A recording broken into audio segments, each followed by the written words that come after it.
Development Fund to take us in the first session. Welcome, Daktari.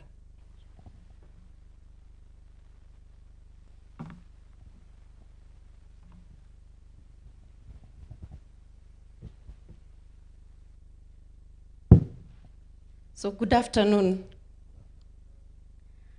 I'm Lynette Arisa from the Youth Enterprise Development Fund. And as the word goes, it's a fund, so we are moneyed. We are moneyed for the sake of the youth. And that's why we are here. We want to talk money. And the first paper that we would like to discuss is talking about the financial health in Kenya beyond financial inclusion. We all know that in Kenya these days, you can even walk for a whole month without having cash in your pocket, and you just have a phone and you are still operating. So we are highly included when it comes to finances. Someone will tell you, I have an account in Equity, I have another one at StanChart, I have another one at ABSA. We have accounts everywhere. We have the mobile phone where we can transact. Even as I'm standing here, I can transact. But we are asking ourselves, are we really financially healthy? Yes, we are included, but what goes beyond there? Can we be able to afford the day-to-day life? Can we be able to do things? Like, can we confidently say, especially in the larger public and especially the youth whom I serve at the Youth Enterprise Development Fund, I give them millions each day, day in, day out. But the following day, you find they are listed in CRB. So that is why we're asking ourselves this afternoon. Are we financially healthy or we are financially included? What is the data saying? What is evidence saying? And we are going to get that from our first paper by Mbuthia. I'm avoiding to mention the first name. I might misspell it by virtue of where I was born. Is he there so that he can take us through so that we can see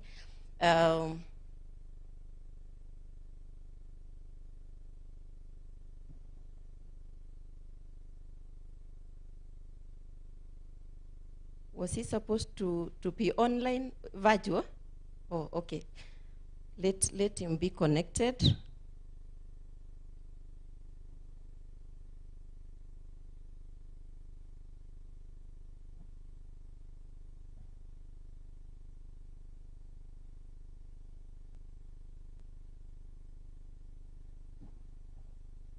Okay, in the meantime, let's have the discussant.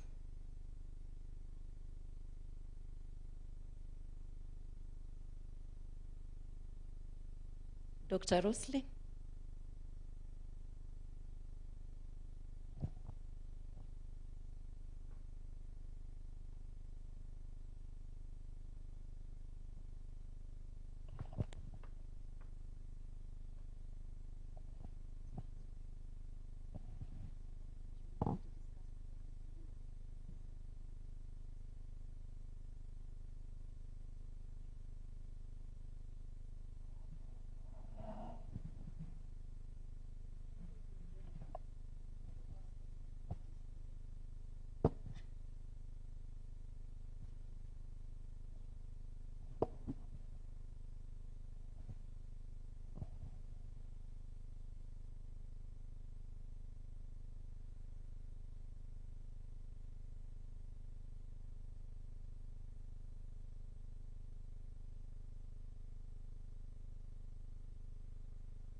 Let's have Mbuthia presenting the first paper.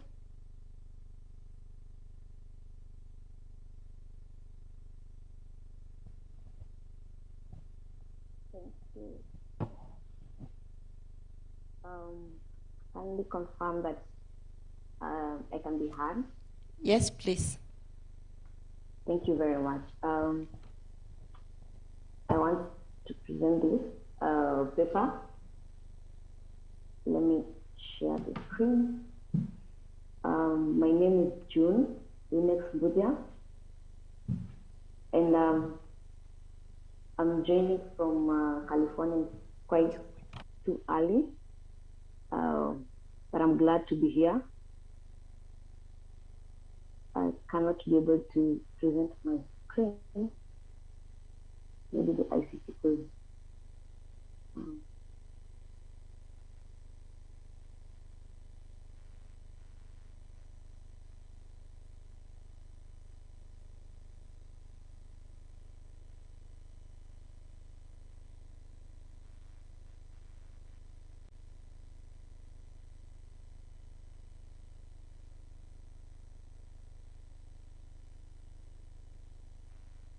Okay. As the ICT probably helped me share my screen, I can start by talking about the paper. So this paper is about financial health in Kenya, and financial health is a new aspect that looks at how individuals get financial services from the financial market and how their well-being is after using these services. And it's beyond the financial inclusion. As we've been introduced to, that financial inclusion has increased in Kenya, which is a good thing, and it's something to be proud of. However, it's also worth looking at it beyond the inclusion. So what are people doing with the financial services and goods? And are they becoming better off or worse off? And if not, then why? And this paper basically is looking at it. And I'll start by an introduction or an overview of the paper and the rationale of doing the paper. So as you all know that in Kenya, the financial sector has evolved over the years to having adoption of technology, mobile money, digital apps, ATMs, and we have different sources of the financial products and services, which some are formal and informal, and as well as some are registered and unregistered. And looking at these, we see that the financial inclusion has improved from 2006, that is from 26.7% to around 88.4% in 2021, and mostly it's attributed to the rapid uptake of the digital and mobile loans and services, that is since 2007 when we had M-Pesa. And so that is a good thing. However, you see that our financial health, which is defined as a composition of index derived from the ability to achieve three outcomes, and these three outcomes are the ability to manage day-to-day needs, the ability to cope with shock, and the ability to invest in the future. And so that is a problem by itself, because we have more inclusion, yes, but then we could see that the financial health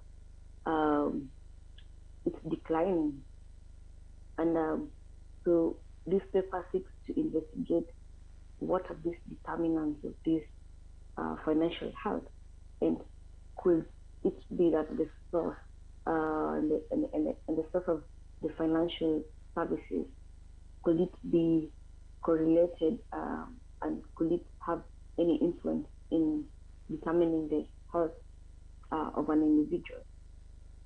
And so the coexistence of this high financial inclusion with the poor household financial health then formed the crux of the research problem in the study. Moving forward is then talking about the objective of this study.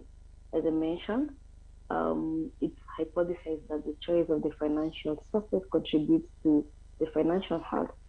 And then to the very specific objectives, we look at the assess we assess the relationship between the source of financial services and the financial health, and then we look at the determinants of financial health in the country.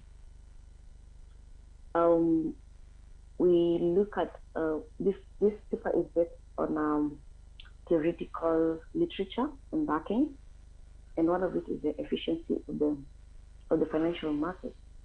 So in the market, we know there's the demand and supply, where the demand is demanded from the individual household and farms, and the supply of the products and services is done by the firms, which we have stated that are from different sources, formal and informal. And the goods here include credit, savings, payments, and insurance at a price. So at an equilibrium, we know that the demand outpaces the supply, but there are inefficiencies in the financial market, and this inefficiencies then lead to Hello. Yes. Puthia, while presenting, please keep alerting us when we need to go to the next slide so that we can do it for you. Okay. Just say next once you are done with one slide.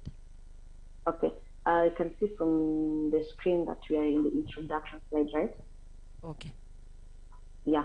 So we can move next to the next slide. Yes. So this is the trend of the overall financial inclusion and financial health in Kenya, as I stated earlier. You will see the inclusion has increased, that is the blue line, over the years. And on the right-hand side, we could see the financial health, which has been declining since 2000. You could see it declining since 2016 to 2019, and then even further to 2021. And this could be attributed to other causes, given that is the period that we had the crisis of COVID-19. Next slide, please. So, as I stated earlier, so what is the problem that this paper seeks to answer? So, the problem that seeks to be answered is that ideally, we all know that finance is important in creating wealth and even increasing our day-to-day activities and finances. However, even if we have this interest in the inclusion, which it is good, the questions arise, then we need to look even deeper, because our financial health, which is what you can call the financial well-being, has been declining.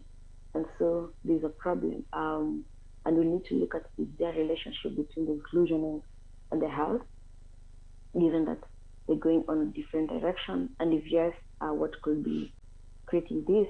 And so this means that when you say that the financial health is declining, then it means that men and women are unable to use the financial products and services for their daily needs, to cope up with shock and to invest. And so, as I mentioned also, that the coexistence of the high financial inclusion for household financial health will form the crux of this study. And that is why we will want to look even beyond the inclusion that we have for its 8.4%. Next slide, please. So this is just a pictorial of trying to visualize the problem. And the first picture will see that the inclusion is increasing, which is a good thing, and we have. But the second picture shows that with time, then the health, the financial well-being is declining. And then the third picture then tries to ask them what has happened, because we have the inclusion, but then our well-being not becoming even more better. And so this is just a pictorial of what we could imagine is happening, and we want to look further and see what the problem could be. Next slide, please.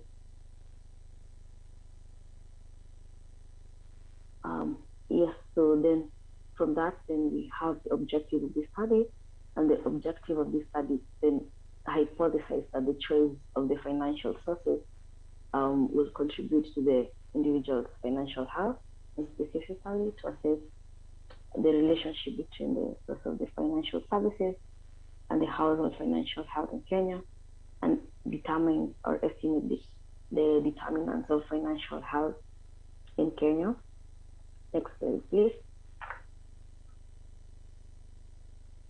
Yeah. So this paper, as I've explained, that it's based on a theoretical background in literature, and one of it is the efficiency of the credit market or the financial market, as I was explaining how the market is as well, where we have the demand and supply of the financial product market, and the demands are demanded by households and individuals, as well as the supply is supplied by the institutions and funds, which are both registered and registered, formal, informal, and the goods are the credit, insurance, savings, payment, but at a price. And so looking at how the market ought to ideally work at equilibrium is where the demand is equal to supply. But often the case is not, it's not that way. So when there's inefficiency in the market, then it leads to debit loss, and there's loss of welfare. And loss of welfare here, we relate it to the financial health. When it declines, then there's an aspect of financial, the aspect of loss and welfare.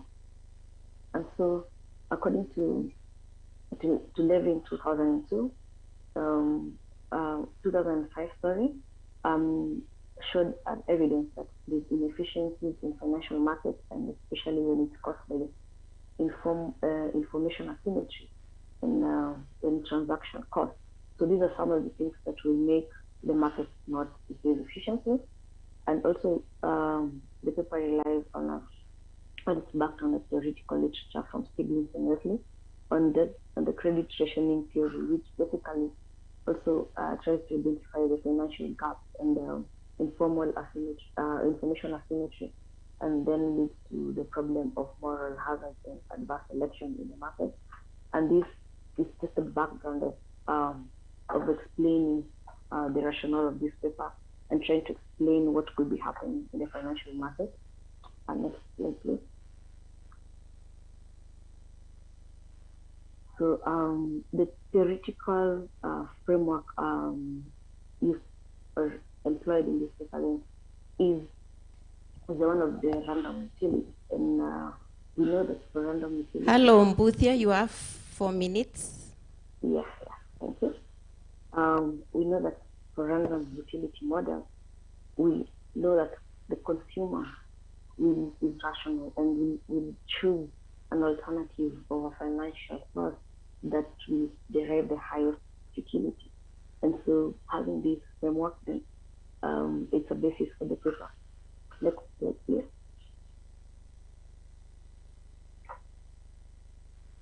Yeah. So the methodology that is used, given the two objectives, the first methodology, which is a multinomial probit model, is we have our alternative for the sources of credit, which are more than one, and so we employ this model to achieve our first objective. And next slide, please. For the second objective, then we have the probit model that we use, given that the financial health is a multidimensional index, and it varies the values 1 and 0. It's a binary, and therefore we employ the maximum likelihood estimator to estimate the log likelihood function to get our results. Next slide. Yeah. So this is the result that we have on the paper, or that brought the discussions from the paper. And one of it is that the financial sector clearly claims that people who seek the services from the traditional banks are financially healthy, and hence the source is an important explainer of financial health in Kenya. And given the gender perspective, we see that more men use formal financial services, which we just mentioned, that are more likely to be financial healthy, where women use formal and unregulated informal sources, which are also associated with not being formal financially healthy. So other thing that's found from the study is that sex, age, marital status, and education, income, and even mobile ownership are a product factor influencing the choice of the financial services in Kenya. So these are key indicators that will determine the choice of financial health or financial services. And whereas education, income, and financial sources are also primary factors for financial health. So what that means is that majority of financial services from unregulated sources, which include mobile money and digital loans, and individual borrowing from such sources are less likely to be financially healthy compared to those who seek from the formal sources. So therefore, from this, then the question is: do financially sound people or use bank, or do banks aid in developing of these financially sound people? So that is a question that we ought to ask from this study. And it's also noteworthy that 3.4% of the excluded population also are financially healthy. So that is something that we want to even discuss further, something that came out from the study. Next slide, and the last slide, please. Yeah. So what are the policy implications that come from the study? The policy implication and conversation that will derive from this study is that the financial health for households and individuals is not always just given because they have access to financial markets. And also to ensure that non-predatory financial services plans, protection, and regulation should go in hand with the financial inclusion. And hence, it's good to look beyond financial inclusion to even do more studies and do more policy engagement on financial health in the country. Thank you. Thank you. Let's appreciate her for that good work. Mbuthia, we will send you flowers later when we discuss your paper. I would like to disrupt the program shortly so that we invite Professor Jack Odhiambo, the Dean Faculty of Arts and Social Sciences, University of Nairobi, to give his opening remarks. Then we will move on to the second paper. Prof, you're welcome.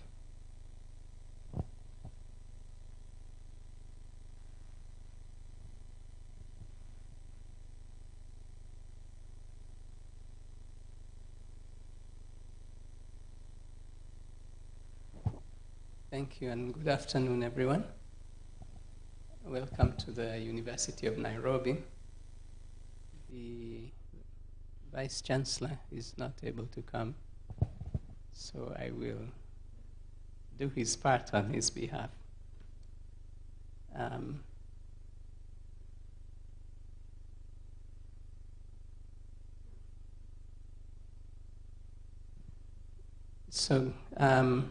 Professor Robert Mudida, Director Research, Central Bank, Mr. Simon Gaitho, Head External Fiscal and Financial Statistics, Kenya Bureau of Statistics, KNBS, and faculty, students, and all participants. Welcome. I'm pleased to join you at this first session of the 4 days Financial Inclusion Statistic Conference titled University Research Seminar. The conference, whose theme is Leveraging Financial Inclusion Statistics for Policy and Creation of Economic Opportunities, seeks to provide a platform for the players in financial inclusion space to share their insights on key research outputs and policy priorities, in promoting financial inclusion development. The outcome of the conference is to create awareness and deepen conversations on financial inclusion on highlights opportunities and shape policy priorities. Today's session, the University Research Seminar, whose theme is the role of universities in research for policy formulation and creating value of statistics, seeks to bring together the industry and academia to examine financial inclusion landscape in Kenya. Let me at the outset express my gratitude to the Central Bank of Kenya, Financial Sector Deepening, and Kenya National Bureau of Statistics, KNBS, for partnering with the University of Nairobi to host the seminar. The outcome of the seminar to increase collaboration between the academia and the industry in creating value from available rich financial inclusion data sets, which indicate financial inclusion in the country has improved remarkably since the introduction of mobile money in the year 2007. I have been briefed in efforts to measure financial inclusion. The Central Bank of Kenya, in collaboration with the Kenya National Bureau of Statistics and Financial Sector Deepening, FSD, Kenya, have been conducting FinAccess surveys every 2 to 3 years since 2006. Over the years, the scope of these surveys has been expanded to include indicators for measuring quality and impact aspects, which is beyond access. In 2021, the survey was expanded to represent at country level to support a more granular view of the market and increase its value for Kenya's broader development agenda. In improving our understanding of the drivers and impacts of Kenya's changing financial landscape for the financial lives and well-being of Kenyans, the three institutions have leveraged the FinAccess survey to conduct additional surveys and studies. These include today's session, which is a culmination of financial inclusion in Kenya research paper competition organized by CBK, KNBS, and FSD Kenya, and the faculty at the MIT. As per the call for papers, the panelists have undertaken the first and second round of reviews and selected 4 papers which are scheduled to be presented this afternoon. The information and insights from these studies represent a rich body of knowledge that can be used to support policy and business development. As I conclude, let me reiterate 2 points. First, Kenya's Vision 2030 aims to achieve a vibrant and competitive financial sector, driving high levels of savings and investment. To achieve this, there is need to harness synergies and digital finance ecosystem. FinAccess surveys shows significant progress was made in strengthening financial services sector by improving access, efficiency, and stability as envisaged in the MTP3, financial inclusion proportion of the population using formal financial services. That increased by 7.6% to 89%, sorry, from 7.6% to 89% in 2021, and from 75.3% registered in 2019. This can be largely attributed to the penetration of mobile financial services and increased partnerships that has brought innovations such as mobile banking, agency banking, digital finance, and mobile apps. Kenya, as a cradle for mobile money, we now seek to realize the vision of having a secure, fast, efficient, and collaborative digital finance system that supports financial inclusion and innovation for the benefit of Kenyans. The academia can play a significant role in undertaking cutting-edge research on these areas to unearth policy blind spots and key drivers. Secondly, the need for continued collaboration. One entity in the financial inclusion cannot do this alone. The success of conducting FinAccess surveys hinges on partnerships between public and private sector players. Since the baseline survey of 2006, all subsequent surveys, 2009, 2013, 2016, 2019, and 2021, have benefited singularly from synergies brought about by key partners. Today's session marks the initial step in extending these collaborations between data collection to creating value from these data sets through undertaking research. So with this, I wish you fruitful discussions and to declare the meeting open. Thank you.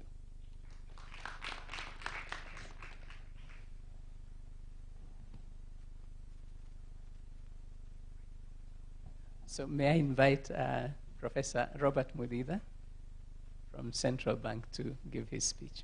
Thank you. Thanks a lot, Professor Odhiambo.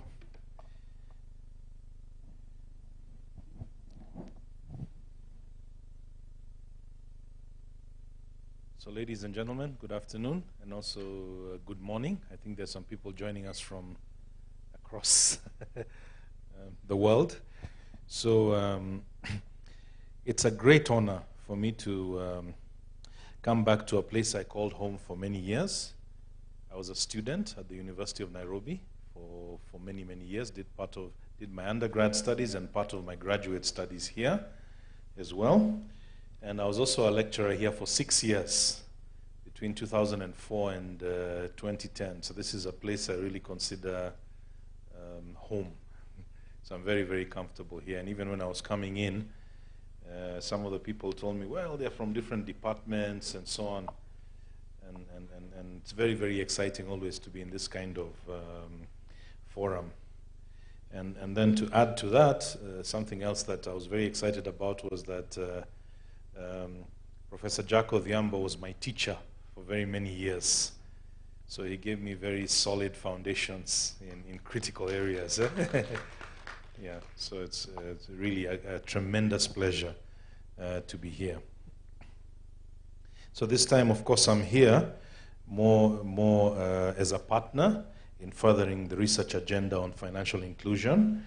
And these types of occasions are very rare, but also extremely fulfilling, and also to interact with upcoming researchers. See many eager young minds here.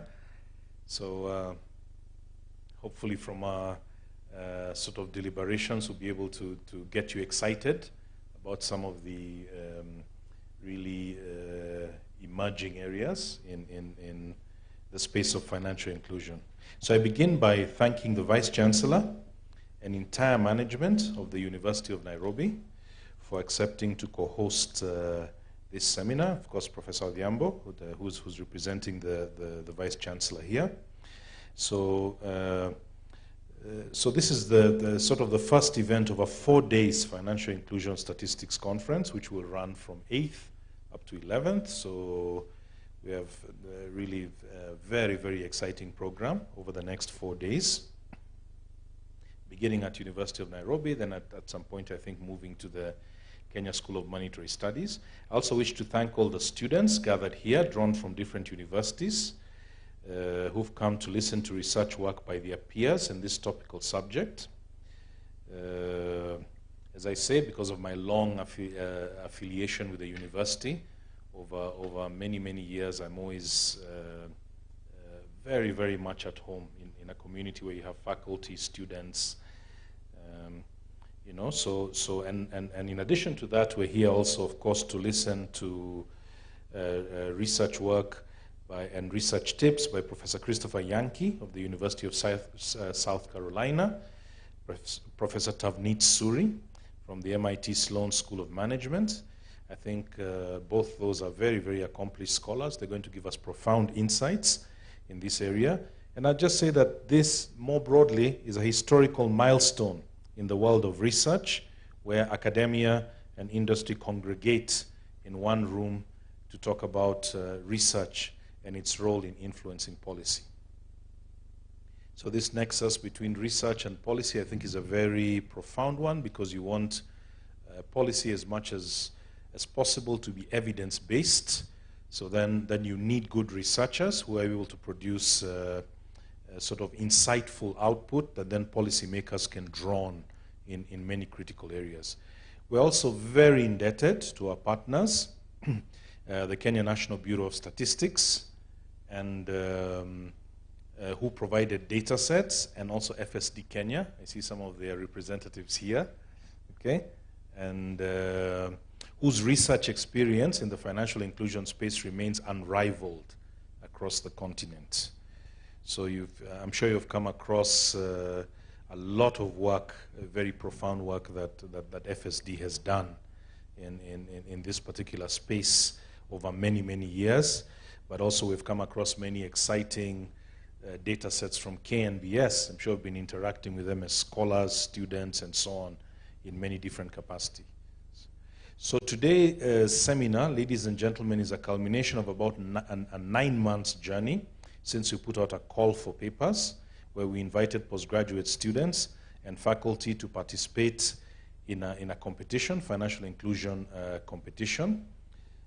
So it started just with that idea, having those papers and sort of having them presented, getting some additional insights, deep dive areas, and it's actually developed into something much larger, all right?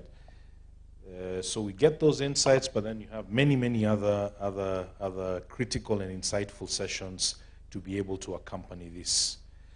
So the papers presented here this afternoon, I was very privileged to listen to some insights from the first one, have undergone several review iterations by both local and international reviewers and met the threshold for presentation. While the winner of the research competition will be awarded a cash prize of $1,000, we must not lose sight of the bigger picture of mainstreaming universities to become active co-partners in research with industry players. I think that's very critical. We always talk about this university policy, university industry nexus continuously, and how critical it is, especially to developing innovation ecosystems in our countries. So let me emphasize this point using 2 examples. In the process of preparing our remarks, myself, the team, basically searched the internet for published work on Kenya's financial inclusion by universities and scholars in Kenya. And our findings tell a lot as to why this seminar is important for us. More than 90% of the published work in peer-reviewed journals on financial inclusion using FinAccess data sets in Kenya is by foreign researchers. So there's a very, very important gap to be filled of where local researchers also come in. And of course, local researchers understand the landscape very well. They also have critical insights. They understand the context. So there's a very critical role for them to be played as well, individually, and of course also in collaboration with foreign researchers. There also, in this search, there were also a few master's students, and their thesis mainly from the University of Nairobi, and 1 PhD student who's currently a staff member at the CBK, and a few by the Kenya Bankers Association and KIPRA. So that kind of represents the extent of the research that we found. And also, our call for papers, which was out for more than 1 month, received only 11 papers.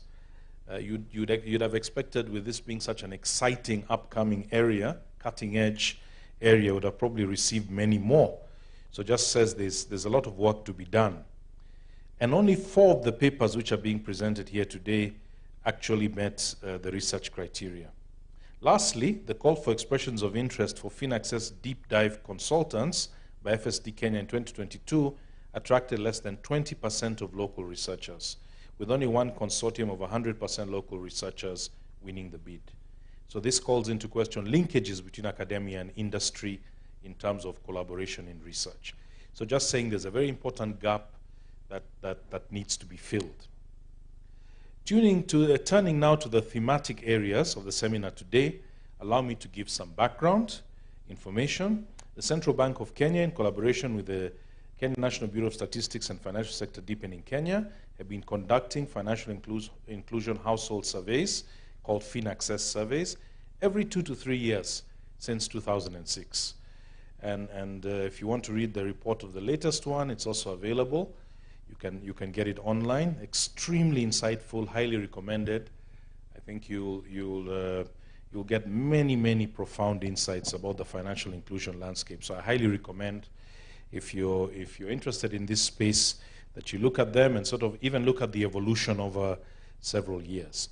So the objective of these surveys is to measure the trends and dynamics in financial inclusion and the ecosystem, reflecting technological innovations, of which there have been very many, all right? Over the last, let's say 15 years, we've had enormous innovations, changing demographics, consumer behavior, policy changes, and even economic shocks to consumers. Most recent one, of course, which was quite extended, was the COVID-19 shock, all right, which profoundly impacted economies around the world, also consumers. So the indicators used are assessed along the lines of access, usage, quality, and impact of financial inclusion, and how these affect lives and well-beings of Kenyans. The latest 2021 FinAccess survey, which, as I mentioned, was launched in December 2021, for the first time measured these indicators along all 47 counties, bringing out uniqueness and challenges across these counties. And another very exciting event that we have this week, on Friday, we're actually going to launch the county report. So it'll tell you how these different dimensions of financial inclusion are actually represented at the county level, and what some of the similarities, differences are. So this is the first time that this is being done, and I think provides some very critical insights. So the report, this particular one, the 2021 FinAccess survey, also focused more on the quality of financial services and products by providers dimensions, as well as, very critically, the impact or welfare derived from using such services and products. Okay?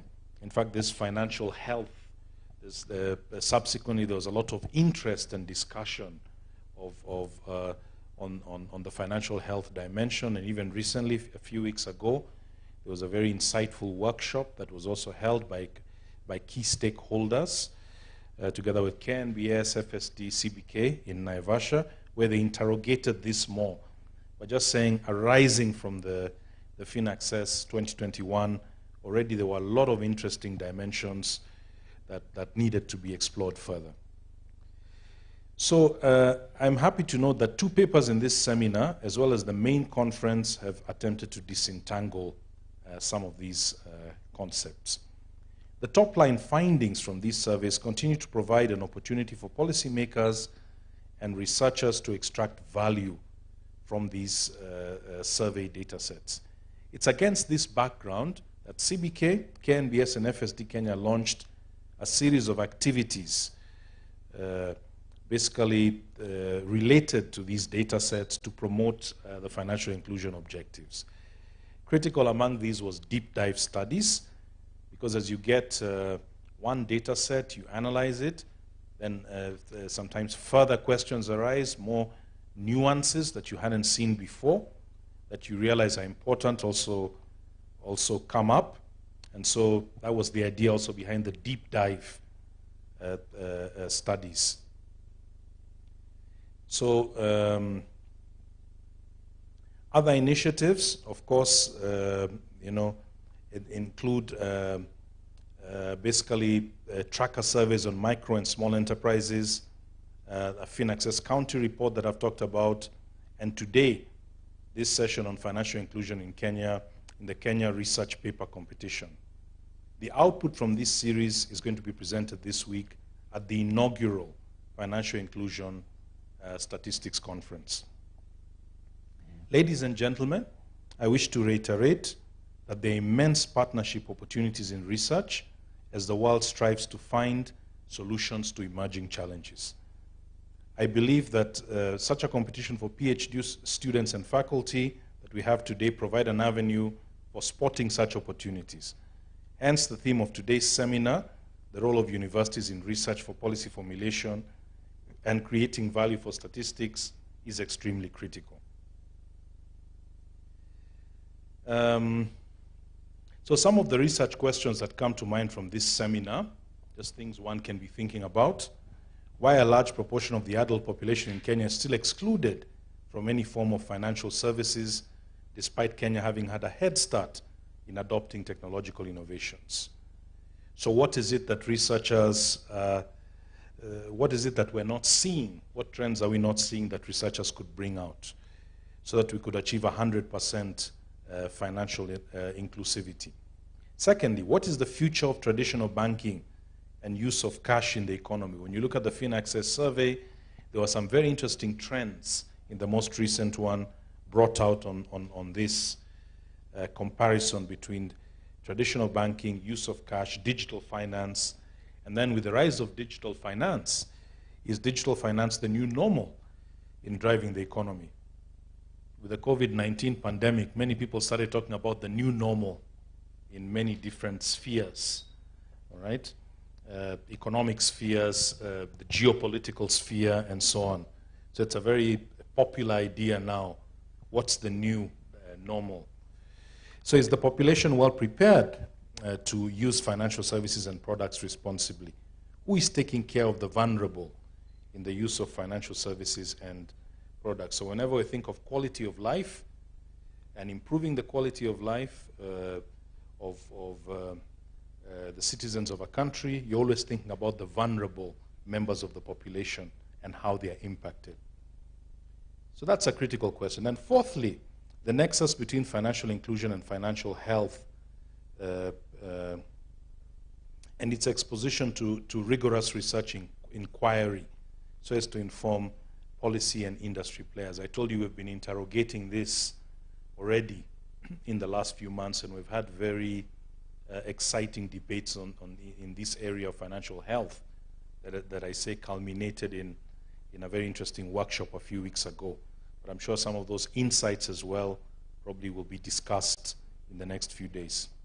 So let me stop here, ladies and gentlemen, and invite you all and all those following us online to access the FinAccess datasets available on the KNBS, CBK, and FSD websites for further research in these and many other exciting areas of interest. I end my remarks by reiterating the need for continued collaboration as the success on this financial inclusion journey hinges on partnerships between public and private sector players.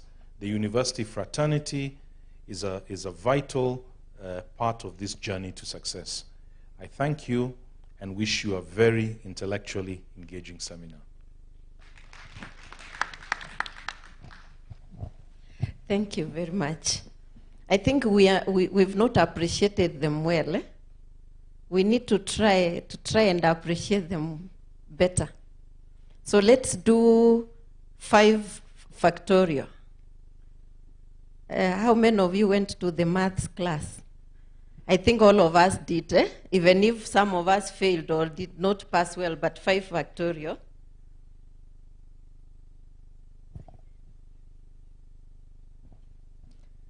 So let's do 5 factorial for the 2, and then we invite our next presenter. So we start with 5, eh? Okay, let's start.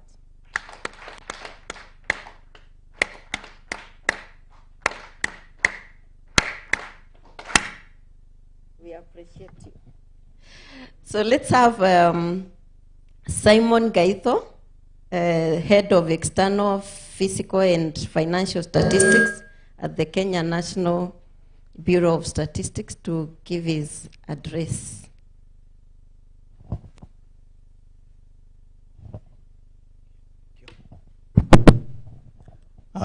Good afternoon, everyone. Yes, I am here to represent Kenya National Bureau of Statistics. According to the structure of our institution, we have directorates, we have divisions. One of the directorates is the one in charge of macroeconomic statistics. And within that directorate, we have this division of external sector, fiscal, and financial statistics. So I have my colleagues here. I think you can wave to the crowd. Yes. So we are here out of this conference. I look at it as part of a bigger process. And this is a process that started in 2006. In this animal called the FinAccess survey. Dr. Kemo has talked about it. Professor Mondida has talked about it. And also the Professor Ojuang. So, and I want to say that about 5 rounds of this survey have been done. And the latest one is the one that was launched in December 2021. And the aim was to look at the levels of this access, usage, quality, and impact of financial products and services. And out of this, we have seen funny trends, interesting trends, where, as we saw in the first paper, this financial inclusion, it has been improving, and then this financial health, has going the other way. So now, because they have been having 3 key partners, that is Kenya National Bureau of Statistics, Central Bank of Kenya, and the FSD, we were able to come up with a basic report, which, as Professor said, you can get it in the website of KNBS and CBK. But then, when you look at the graphs like the ones we saw when the first paper was being presented, those trends need explanations. And that's why when I look at this conference, I see it as a very good milestone. Because now, it is like now three partners, CBK, KNBS, and FSD, they are now drawing the problem, or bringing the problem to the world of academia, so that these trends can be understood. I was impressed by the results that the first presenter said, because she has seen now what it determines this choice of financial services. She has shown us. She has also been able to determine the causes of these financial health issues. The issue of income, the issue of, she gave us 3 factors. So this is an important step, because why all this data is collected, it's supposed to inform policy. Professor Jackton Ojuang talked about Vision 2030 and the MTP, their aspirations there. But then, how are we supposed to monitor whether we are progressing? So we need these indicators, so that, like now we saw that in 2006, financial inclusion, I think, was 20-something. Today, out of the last survey, it is 80-something. So we are progressing. But then, there's something beyond financial inclusion. There's something beyond just saying that we don't have financial health. We need to know why are we there. Because when I look at this access, if everybody has excellent access to finance products and services, if there was excellent use and the quality and the impact, then there would be no need for a survey or a conference like this. But then as a country, we have a problem, because we have people, although we are talking of financial inclusion, people have got bank accounts, and sometimes what is there, the balance in the bank account, it is the bare minimum. People have got mobile money, mobile phones. Sometimes when you want to send money to somebody, it tells you, oh, mimi niko na freezer. So don't send money to me. That is an indication of poor financial health. So there's a lot of need for surveillance. There's a lot of need for further research work, further papers, and that's why when I look at what is happening today and what has been happening in that long process, I see that we are in the right direction. So now, this FinAccess survey, again, the collaboration, I can even say, started during the census. Because remember when KNBS was doing the census, we had, I believe most of you took part. So out of that collaboration, there was the enumeration areas and then the sampling that was done.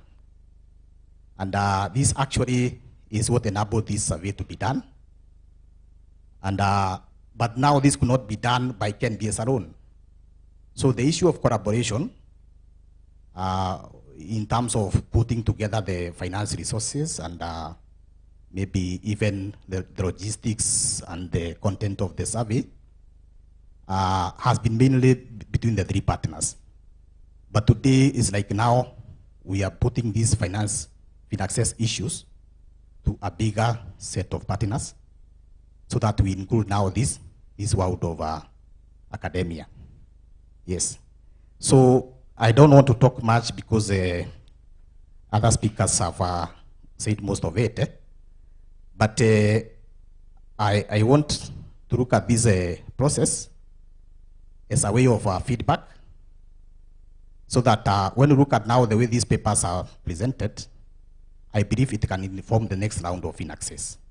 We have done 6 rounds. Now maybe we at one point shall be doing the 7th round. Because like now from the first paper, I saw now when this analysis is based on maybe there's some limitation of the variables that were collected during the FinAccess survey. Maybe in future, because I saw the paper was talking about income, we may want to get some questions on employment, so that when people are not are not healthy, maybe because of the employment. Maybe it is because of the nature of employment. There's regular employment, there's casual employment, there is piecework, and I believe it can form interesting analysis so that we see who are financially unhealthy or who are most hit by this problem of financial unhealthiness.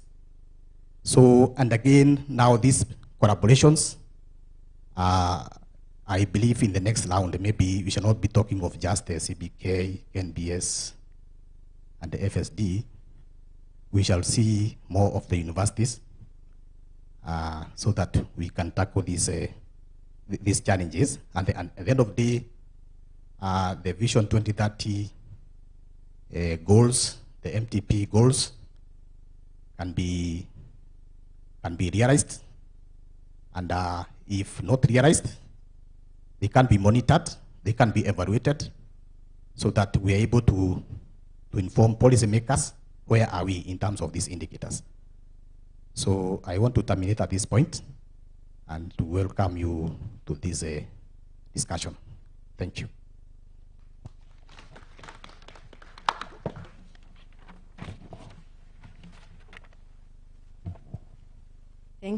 Thank you for those wonderful words.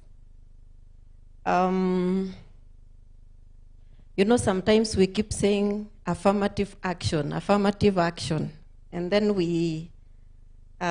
some people, when they do research, they say women are good absorbers of financial services. And even when it comes to repayment of loans, women, we are good in paying, me included. And that is why if you go there researching about Youth Enterprise Development Fund where I work and the Women Enterprise Development Fund, Women Enterprise Development Fund is performing better than the Youth Enterprise Development Fund. Why? Because women, we are good absorbers. And then now I keep asking, are we financially healthy as women than men?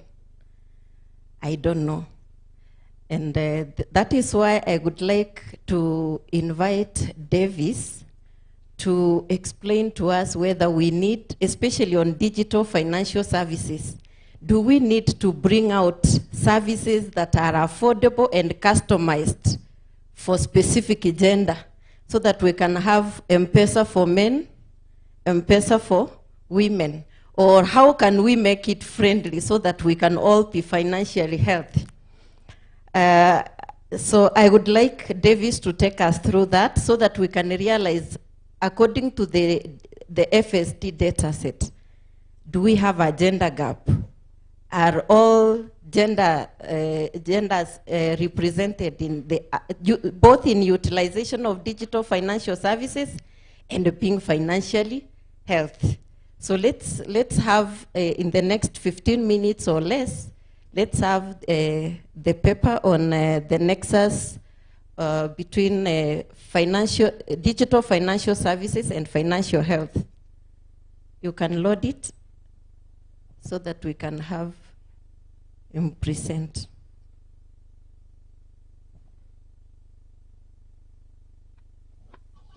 Hope he is there.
Good afternoon, everyone. Audible? Yes, we can hear you. Please, Okay. please take at least 15 minutes or less. Thank you so much, and I welcome everybody. My name is Davis Undi, based at the University of Nairobi. At the Department of Mathematics. There's a bit of echo on my end.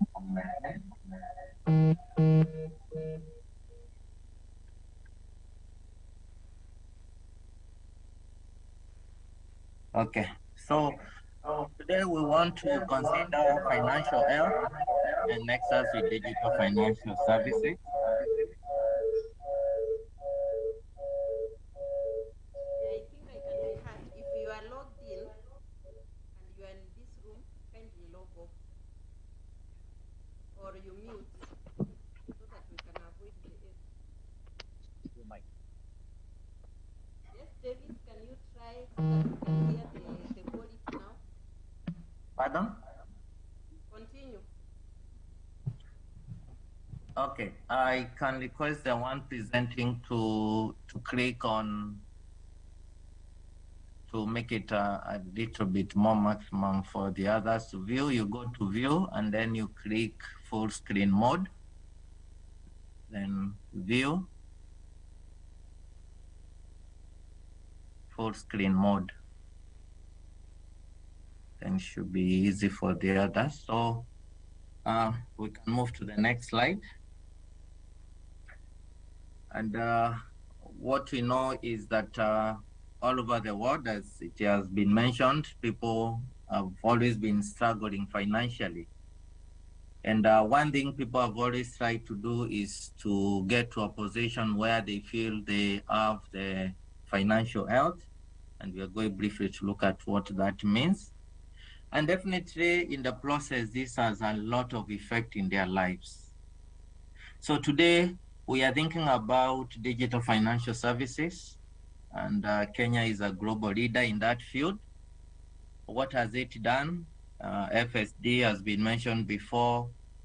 Financial services uptake, access, and usage has been increasing in the country, but the opposite has been found about financial health. And when we think about these digital financial services, we also think about the SDGs, the Sustainable Development Goals on gender equality, decent work, and reducing inequalities. So now in the next slide, we want to see the definition of what do we mean by these terms that we are using, financial health. Different definitions have come up. There is no universally acceptable definition in the sense that people look at slightly different by dimensions, but if you look keenly at the definitions, they imply one and the same thing. Preparedness to meet and recover from financial shock, ability to meet ongoing financial and consumption needs. When we think about all this, then we see it's our ability to be financially resilient. That is what financial health is all about.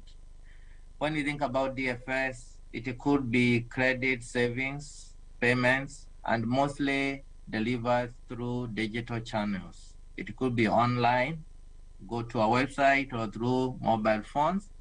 Then we'll be talking about digital financial services. And then we are deconstructing the gender. What is basically the gender? These are the social opportunities and attributes associated with being a female or a male. So I'll be looking at male and female and see if there are any differences when it comes to the issue of financial services and the financial health. Can move to the next slide.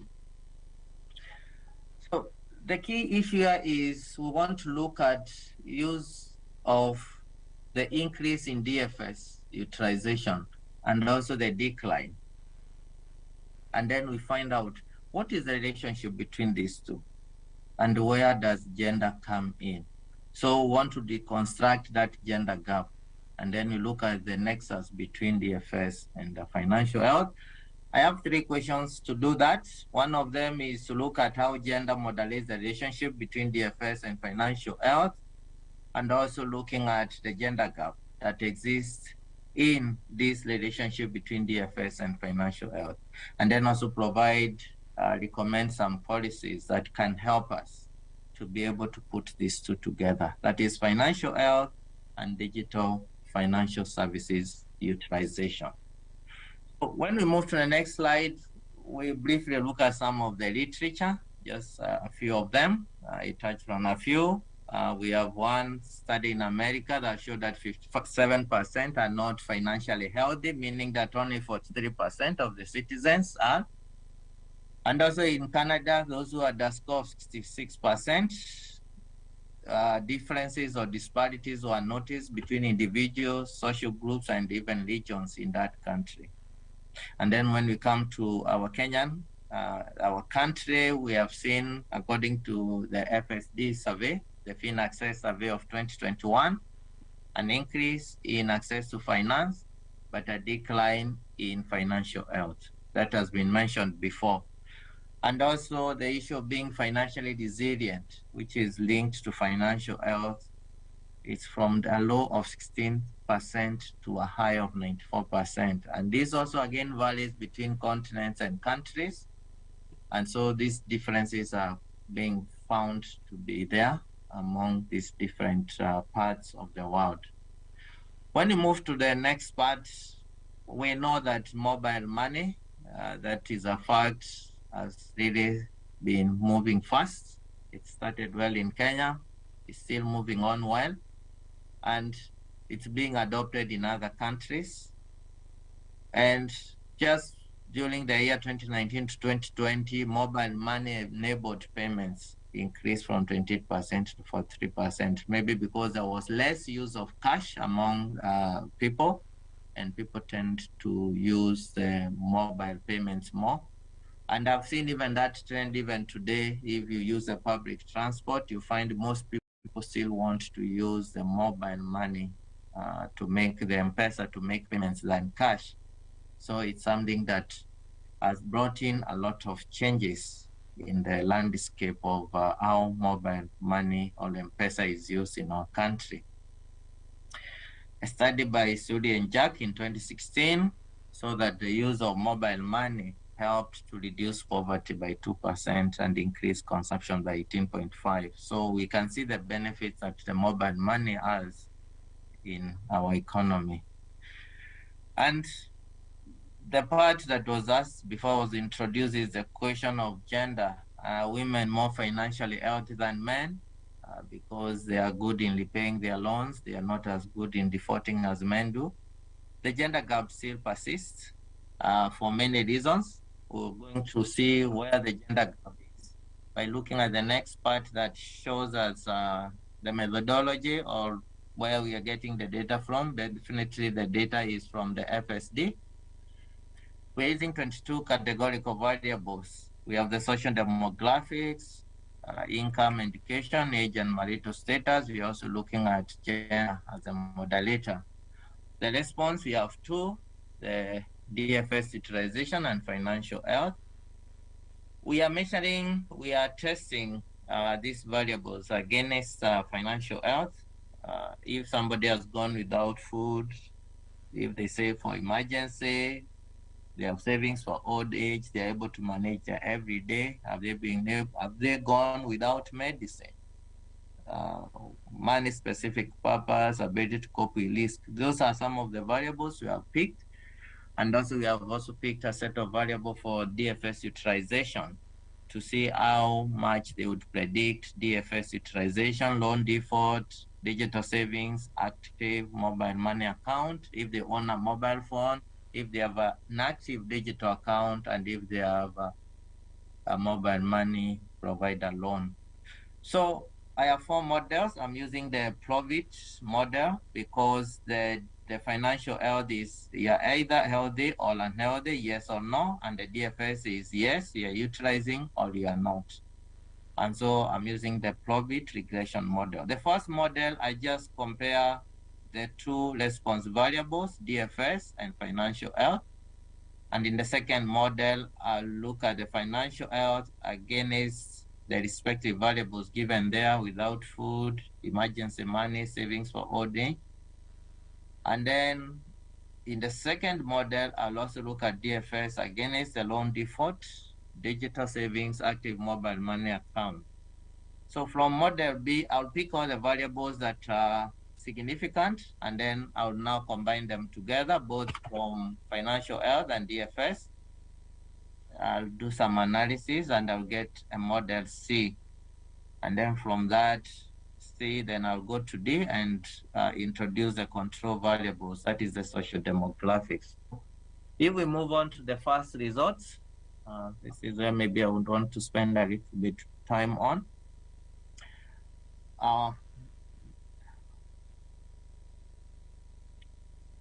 The next slide, please. So this will be on the descriptive statistics. The blue color is for the female and the red color is for the male. Based on the analysis, 57.2% were female and 42.8% were male. So any value above 42.8 means that the male have an advantage, or there's a gender gap in favor of the male. And if the 7.2%, it means that the gender gap is in favor of the women. And definitely, even without discussing much, you can see the color of that table. It's more in red. Let me start with financial health. 48.3% is male, again it's 51.7. But remember, in the original data sample that I have, the data set I have, 57.2 are female. So I would have expected if women are more financially healthy, then the value should have been more than 52.7. And from the findings, we can see that there is a gender gap. The male are more financially healthy. The same case for the DFS utilization. Male are utilizing DFS more than the female. Now, the the unique part, as I was being introduced, that was mentioned that women always pay their loans on time, which is true. But now the finding, the DEF, which is indicated there in the second line, is the default, loan default. And we find that women, according to that, tend to have defaulted more than the men. Yeah, the gender gap is in favor of women in terms of defaulting. Phone ownership, yes, men have an advantage. The gender gap favors men. AMM is active mobile money. There are more men with active mobile money accounts. The DIG is digital account. Again, 44.3, again is 42.8 for the men. So the gender gap also favors the men. The mobile loan, ML, currently use, that is the CU. Men are currently using mobile loans, 50.7%. And remember, the original data was 42.8. So the gender gap is in favor of men in currently using the mobile loan. Used to use, that is, they used to do it, 46.7%. Still, again, is a 42.8. Now, never used, now the gap is in favor of women, meaning that more women have never used the mobile loans compared to the male. So in a nutshell, it shows that the values that seems to be a little bit more negative there are in favor of women. That is, they have never used a mobile loan. Now, when you go to other things, the other issues are the issues like age. There are more men at 16 to 17 years than women at 60%, 18 to 25. So the other. Now, when it comes to education, you'll find that men have an advantage in terms of education, tertiary 48.6%. And remember, the original percent was 42.8. So the gender gap is in favor of men, again for secondary and again for primary. When it comes to income, low income is in favor of women, high income is in favor of men. At those who earn 30,000 and more, 63.1% were men, again is 42.8. That was the original number of men. So the gender gap is very huge for 30,000 and above as monthly income. But that gap goes down, reducing as the income becomes lower, and then women take over. And that's where the women tend to be more disadvantaged by than their male counterparts. And let's move to the next slide, which basically shows the relationship between financial health, the gender, and the DFS. And basically, the male is the reddish, the female, I think, is the bluish. I'm not too sure of the color though. But what we're interested in is if you look at the side in the first plot, there is a no and a yes. The yes is those who have DFS utilization.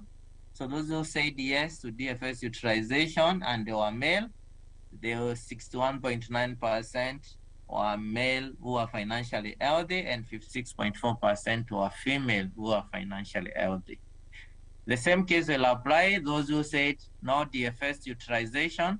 We can see now the gender gap is favoring women. So meaning women are more disadvantaged when it comes to the issue of financial health and DFS utilization.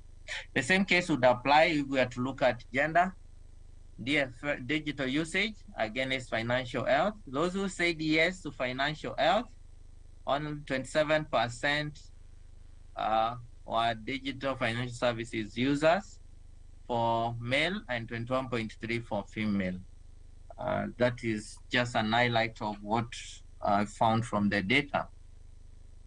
Now, the next part, we want to look at the Plobit model, or the next slide. And it indicates that financial health increases chances of DFS usage by 0.619 among men, and among the female, 0.564. So those who are financially healthy, we can use it to predict their DFS usage. So in the absence of financial health, chances of being DFS user goes down. For men is 0.347 and for the female 0.336. So that basically helps us to see that financial health is a very strong predictor of being a DFS user. Please move to the next slide. So in our first profit model that we had using the marginal effect, it shows that a unit increase in DFS increases financial health by 10.9% among women and 15.3% among men. And also a unit increase in financial health increases Yes, DFS. Davis, use the next 1 minute to summarize because your time is up. Okay. Yeah, so we are basically saying that financial health has a stronger influence on DFS among both male and female. Then can they take me to the next slide, which basically shows now the second model, that is the relationship between financial health and the selected study variables, and we can see some significance in those variables. Next slide, please. Yeah, then the next one. Yeah, so these are basically the financial health and the 4 socio-demographics that were used in the study. Next.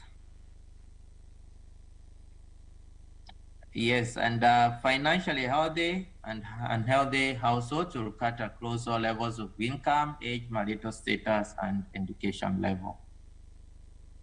In conclusion, in the next slide, basically what we have seen is that financial health is a very strong predictor of DFS usage, and the difference in DFS usage and financial health is found between the male and the female households that were sampled in this FSD survey.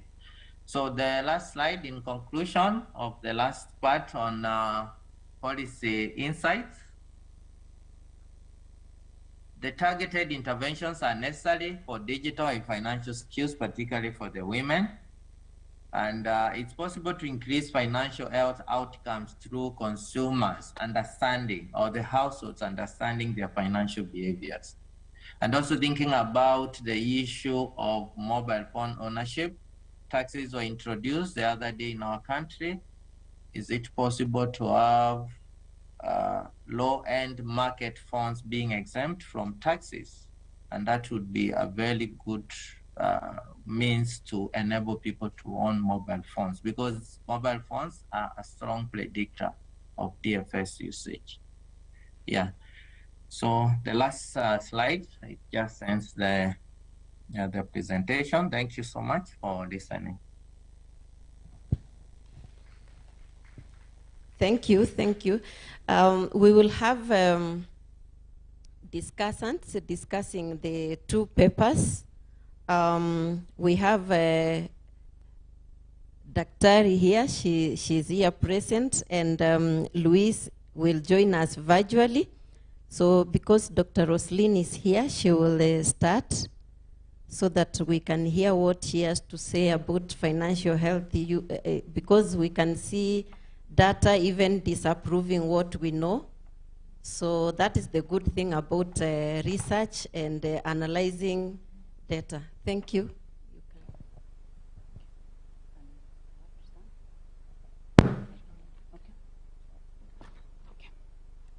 Thank you very much, Chairperson, Dr. Alisa.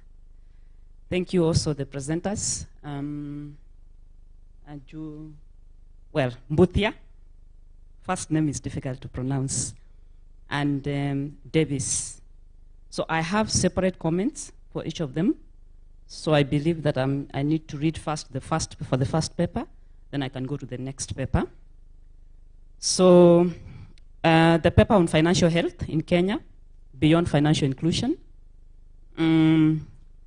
I'm going to give a general comment, then I'll give specific comments. I'm hoping I have enough time to do that, but I'll gloss over some of the things that became clear during the presentation. So the paper examines the determinants of financial health and assesses the relationship between the sources of financial services and household financial health based on the FinAccess Survey data 2021. I find this topic relevant. I enjoyed reading it. And as you heard from the professor, I Googled also to see whether anything has been done that looks like this paper, and I didn't find anything that has been done looking like this paper. So it seems like it is the first of a kind. So I applaud the author. Having said that, so let me contextualize my comments. First of all, I want to indicate that given the fact that we know in Kenya, financial inclusion is at 83.7%. Kenya is therefore at a level where financial inclusion is not the big question, the big policy question. So the big policy question is the quality, which is the main subject of this paper. And this paper has used the Financial Health Index to be able to show whether there is financial health and what are the factors that determine financial health. And obviously, this paper is of policy concern because the issues of financial health, which are within the three components as defined in the FinAccess Survey, that is the ability to manage day-to-day needs, the ability to cope with shocks, and the ability to invest in future goals. All these are key policy concerns that are consistent not only with the Vision 2030, but also the Sustainable Development Goals. In fact, financial inclusion has been identified as an enabler of meeting some financial development goals. So the question in Kenya becomes, given the fact that Kenya has a high financial inclusion at 83.7%, has that high financial inclusion enhanced development at a micro and macro level? Those are the key questions. And what role does financial health play in answering some of these questions? Is the issue of financial health or lack of it a problem of supply side? Meaning a problem from the financial services providers? Or is it a problem from the demand side? That is the customers, the clients. Is it their behavior?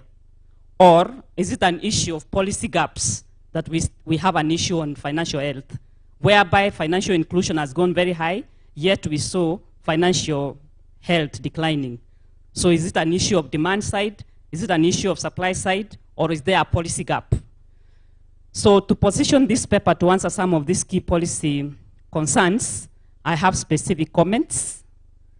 Now, in the case of the abstract, I noted that there was no clarity in terms of the objectives. There was a mix-up of the objectives and the conclusions. In fact, in some cases, there are very strong assumptions that have been made, which are not necessarily true. For example, the author indicates that individuals borrowing from unregulated sources are less likely to be financially healthy. I beg to differ, because it is possible for financially capable individuals to also borrow from unregulated sources.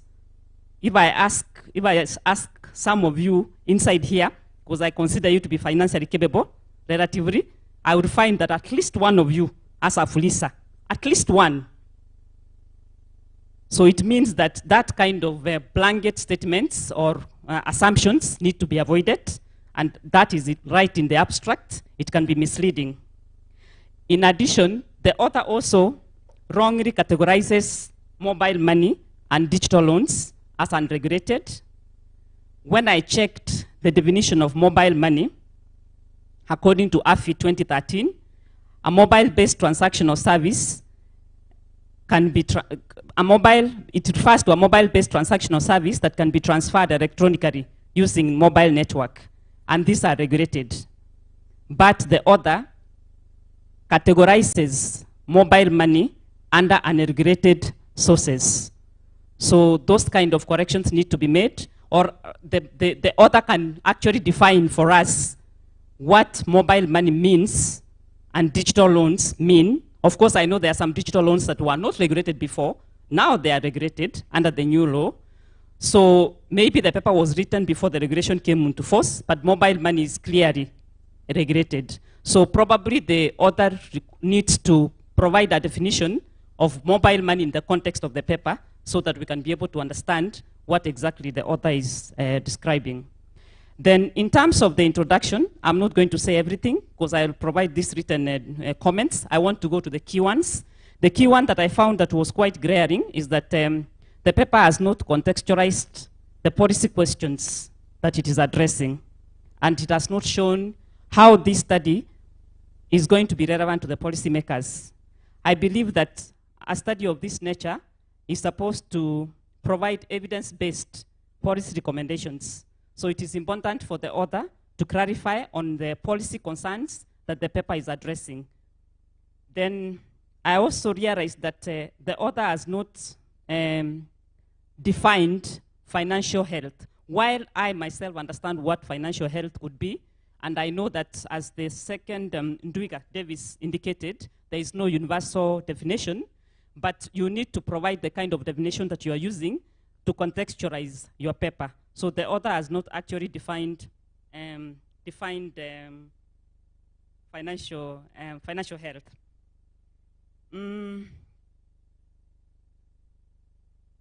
I also note that the literature has missed some very important references. For example, if I can go to some of the references that I've recommended. Sorry. I've given about 5 references which are missing, very pertinent on financial health. For example, Ndapa, et al. 2022, Kempson, among others. I have put them here. I found that the author was actually biased in terms of theory. That is why some of these references are missing. The author was biased towards financial inclusion, yet we have some work that has been done, of course not for Kenya, for other countries, that we could have wanted the author to make reference to on financial health. So the literature review needs to be strengthened, both in terms of theory and in terms of empirical work, previous empirical work. Then in the methodology and results, I noted that the author used sources of financial services as a proxy for loan quality.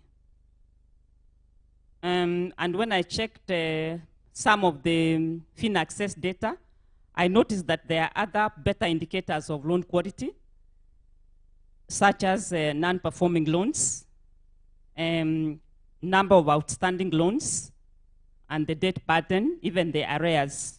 So I was wondering why the author only used one indicator, which to me appears to even to be a poor indicator compared to the other available indicators in the FinAccess data, the one of sources of financial services. So I recommend that the author considers using other indicators that are better measures of loan quality. Additionally, I also noted that the author has excluded, I'm going to be fast, excluded some variables, key variables, omitted some key variables in his equation, in our equation. Like when she was coming up with the determinants of financial health, one of the variables that is excluded, I think, is important, which is important, is financial inclusion and financial literacy. If it is, I believe it is possible to get it from the FinAccess data. Then I also noted that it is important for the author to assess the causality between financial inclusion and financial health, because it is not obvious that it goes one way. In fact, I've given examples here, I don't want to read it, of how it can be both ways.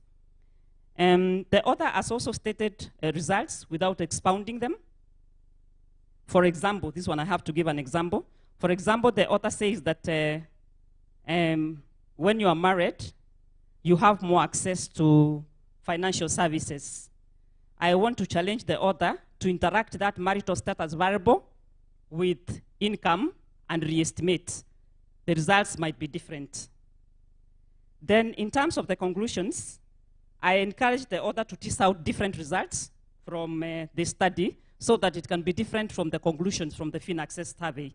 I was trying to look for what is new beyond the FinAccess survey. So I encourage the author, the paper is very good, the author needs to tease out more results that can distinguish the paper. And in terms of policy implications, I saw that some of the policy implications that are provided do not derive from the results. We expect the policy implication to be derived from the results. For example, where the author talks of non-predatory and client protection and regulation, yet from the results, we don't see anything talked about with that respect. And finally, I could wish the author to reflect the fact that the digital financial services are now being regulated consistent with the Central Bank of Kenya Act 2021. So that is for the first paper. So I don't know whether you want me to read for the second paper as well, or we give the others. I can summarize. Actually, the second paper, most of the comments are very similar, by the way. Probably I can just go directly to the ones that are different from what I've read. The papers are very similar in general, and I enjoyed reading the paper. One thing that I noted from this paper is that it contextualized itself from a policy perspective, so that is something quite good. So among the comments that I've given, which I could want the author to look at, actually there was one, yeah. On the introduction, it is not very clear how the first objective is achieved. That is the one that I could want the author to look at. So the research questions actually need to be sharpened, because, for example, in the last paragraph, before the objectives, the author indicates that the paper seeks to deconstruct the gender gap that is evident from the nexus between financial health and DFS utilization among Kenyan households. The author again poses the presumed existence of this gap as part of the research questions. So I could want the author to sharpen the research questions. That is one of the things that I could want him to look at. And then the third objective, which talks about policy objectives. I was wondering, policy recommendations or something like that. I wondered how the author was planning to implement this, because it is not actually an objective. It is something that is expected to be derived from the results. I mean, implicitly, if you are doing a study, the final outcome is for you to give us policy recommendations. So it cannot be like it's your objective, but it should derive from the results. Then in the methodology, the author needs to explain what the control variables are and what is scoring variables. He has a set of variables and then he has control variables. But he has not explained and isolated exactly what those variables are. And in terms of the policy recommendations, I found that some of the policy recommendations were good, particularly with the one that, in fact, I made a comment that now I don't have to talk about it. When you talked about the customized products, I saw you were specific in talking about, for example, providing digital and literacy skills that are customized for women. I found that to be quite good. And you have also talked about the financial health index in the recommendations, yet you have not mentioned it anywhere in the paper. You need to harmonize, because you cannot talk about something in the conclusion if you haven't touched it in the previous sections. And on a light touch, if I can be allowed to talk, I saw the results. I read them and I saw them that you were talking about women. You actually established a gender gap of 4.4%. And according to you, according to the results of the data, women seem to be below men. So I was wondering, I don't know how the people inside here can react to that. Probably it could be an issue of cultural issues, because it is possible that men have to forgive me. Some men tell their women to go and borrow loans for them, and they give them the money. So it means that probably because men are poor managers, that is why we were seeing that women are not able to repay loans. Yet that money might have been borrowed by the woman herself, and the man is the one who mismanaged it. Men have to forgive me. Thank you, Daktari. I think you really dissected these papers. And if I was going back to campus, I could have decided that you be my supervisor because my paper could have been the best. Thank you. So let's have Professor Roslyn also taking the fewest minutes possible, especially those things that have been touched. You can avoid them. Use this one. Okay. Thank you very much, Madam Chair. And I want to take this opportunity to thank everybody, the organizers, for this opportunity.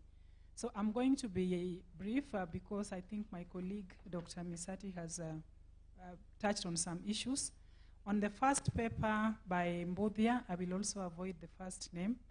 I want to start by saying that the paper is very well written, and it clearly establishes the trend of the increase in the financial inclusion on one hand, and the decline in the financial health in the country on the other hand. That's very clearly presented, and it therefore shows the divergence whereby there's the financial inclusion is increasing, but financial health on the other hand seems to be declining. Now the motivation is also therefore very well brought out, and the background is adequate. But there are just a few things which I will mention. First, I think maybe just as in general, to make it easy for the reader, the author can try to number the headings. I think they are not numbered, and it's difficult sometimes to refer back and forth. Now, there's a conceptual issue which I want to raise. One is that this is the fact that in the introduction, the author makes an important observation, which is actually key to this research, is that the link between financial inclusion and the financial health declining. But, and therefore, the author goes ahead to say that this, it calls into question the assumption that financial inclusion in its current form will necessarily lead to improvements in financial well-being. Now, this is an important assumption, and it is a statement on which, to some extent, the research is anchored. But it is important also at the same time, it assumes that there's a relationship between financial inclusion and financial health. And this assumption is not stated, or is not presented or discussed. So there should be, therefore, an explanation of the theoretical relationship or any conceptual relationship between the two. Why should we, what is the anchoring of this assertion? Why do we make this assumption? So I think that's an important aspect which needs to be addressed by the author, so that whoever is reading this paper can know what we theoretically should expect, what we should assume or even hypothesize to be the relationship, and then we can use this then later on to compare with the results. Now, the objectives, again, are not very clearly stated, and one of the objectives is not clear whether the author is talking about assessing or accessing. I don't know whether that's a typographical error or it is just that. So that needs to be explained. And again, the objectives are clearly stated. Now, under the literature, there's a theoretical literature, and I think that is well presented. But there's something about the information literature on information asymmetry, which is presented, and I think it came out also in the discussion. Now, I think this is important, and but I don't know whether I think the explanation or the use of this information asymmetry theory is well used in this particular paper, because it says that, and I quote, that due to this, the lender, because of the information asymmetry, the lender is compelled to practice adverse selection and moral hazard. But I think maybe the author needs to relook at this interpretation, because what we should be expecting is that information asymmetry leads to credit rationing, and the credit rationing simply means that the market, the price system, which is the interest rate, is not working, and therefore the lender or the financial system uses other means to allocate credit. And if that is the case, then it is what leads to adverse selection and moral hazard. Therefore, moral hazard is an outcome, moral hazard and adverse selection, whereby people take loans and they know that they're not going to pay, but because there's a rationing criteria which was used, that happens. So this is actually an outcome of information asymmetry, and it is not what the lender is doing. So it's an outcome of what the market is displaying. So this, now the other thing about this theory is that I'm not so sure that this is the right theory. It is well presented, yes. I mean, it has that shortcoming, but I don't know whether this is the right theory to explain, to anchor this study on, and because it simply looks at the conditions within the market, but it doesn't tell us about why the issue about the financial health. And it may help, therefore, the author to look at the literature on the role of finance in development. So to include that literature which looks at what should we expect financial development to contribute to the process of development. So as financial inclusion is increasing, how should financial health be behaving? Because financial health has an aspect of welfare. And it takes us back, therefore, to the theoretical anchoring, which I think also needs to be strengthened.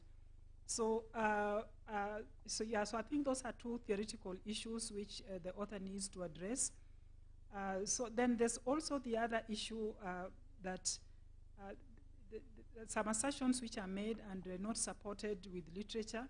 So it talks about literature or the research showing that having access to financial services has improved some aspects of poor Kenyans' lives. But there's no indication, there's no evidence on that. And I think if that is true, then given the information about the financial inclusion, that can be easily provided. So I think that is something that can be improved on. Then there's also another assumption still, which assumes that people with poor financial health automatically get poor quality financial services or receive services but do not use them for the purposes for which they were given. And I think that may be related to the comment that my colleague has just made, the last one. But it also may not necessarily be the case, and it could be pointing to another problem, which is what are the characteristics of those who with poor financial health? Because if we just give figures that this is the financial health is this percentage, but how do are they homogeneous? Are they the same? So how do we categorize them? I think that can also improve the quality. So under estimation of the results also, I think the other thing is also that because of that theoretical anchoring, the methodology also needs to be linked to that. Then there's also another issue on estimation of the results. It shows, some of the results show that there's financial health is positively and significantly associated with the sourcing of financial services from formal sources, but negatively associated with the sourcing from formal and informal sources.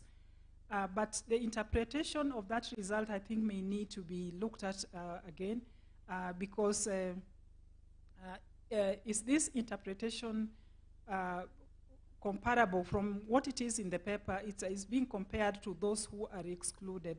But should it be compared to those from formal sources? So I think there's need to relook at that interpretation. Now, there are results also on the other aspects of the results which are also important, and maybe they could be looked at, is the results or the importance or the significance of some characteristics. So these are like, for example, the marital status, education, and I think what these results could be telling us is that the traditional barriers in accessing financial services still persist despite the increasing financial inclusion. So the question, therefore, is how does of how does this, how does the financial inclusion or the increasing financial inclusion relate to these traditional access barriers in affecting the financial health of the population. And I think, again, this is something which can be strengthened through literature and also the introduction. So these results, therefore, maybe I should not say that because it has already been said in the interest of time. So under the conclusions also, I think the conclusions don't come out very clearly. And one of the things that the paper asks, or the author asks, is that do financially sound people use banks? But there are no, this is a good question, yes, which can be interrogated, but what are the conclusions? And again, there are no policy implications. Now, Madam Chair, allow me to quickly go through the comments for the second paper. I'm sorry. Yes, I'll be very, yes, I will. Thank you. Yeah, so I think the focus of this study also was to investigate the moderating influence of gender. So I think one of the key things, just to summarize because of time, the key things which I think the author can do is that the main issue here is the nexus between gender and financial health with the digital financial services. But this is barely introduced. So it is brought in as the section of the questions, but there's no real interrogation of what should be the relationship between these three factors. So I think that nexus needs to be introduced and properly discussed. Then I think there's also need to include information on background information on the DFS progress in Kenya to help the reader appreciate what exists already. So I think that is also missing.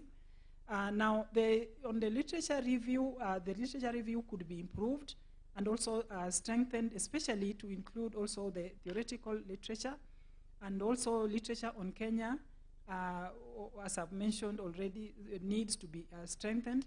And it should, therefore, the use of literature is that it should help us to see where the value added of this study or the gap that it is filling. And in that case, therefore, it should be linked very clearly to the methodology. And then what the literature which is there is rich, but it can be systematically organized or arranged so that you maybe have theoretical, empirical, and then specific aspects that the literature is addressing. So then I think just to conclude, there's also the issue of heterogeneity in the results, but it is not clear at what point. I think my report will show that. It's not clear what the heterogeneity is about. Is it within the men category and the females, or is it within the whole population? I think that doesn't come out very clearly if you read the paper. And then the conclusion also should be before policy recommendations. In this case, we have policy recommendations and then we have conclusions. And the conclusion, policy recommendations are drawn from conclusion, so it should be the other way around. Thank you, Chair. Thank you. Now, because our time is up, I would have Luis straight away. And Luis is joining us virtually, and I would wish that Luis starts with the second paper so that it takes like 6 minutes to summarize. Is Luis there?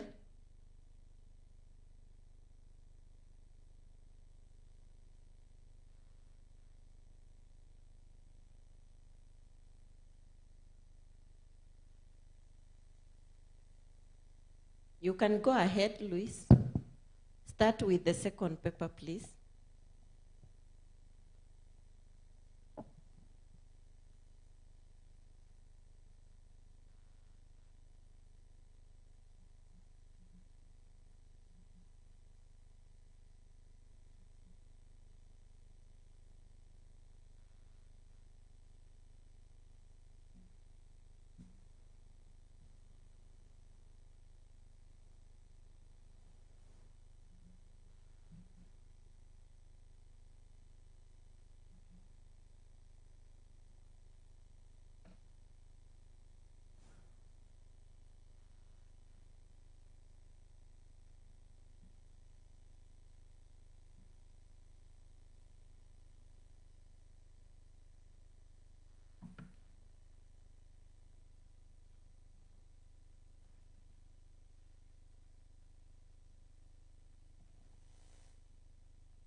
I think there is a problem with the connection. Luis will give his remarks later. And you know, we've not appreciated you because, you know, you really did this paper to an extent. I would even recommend that the authors should seek a sitting with you so that they can improve their paper. Do you agree with me? Yes, so we can appreciate them with the 3 factorial. So let's begin. Thank you very much. We will have Luis later on, but for now, we really appreciate for giving us your audience.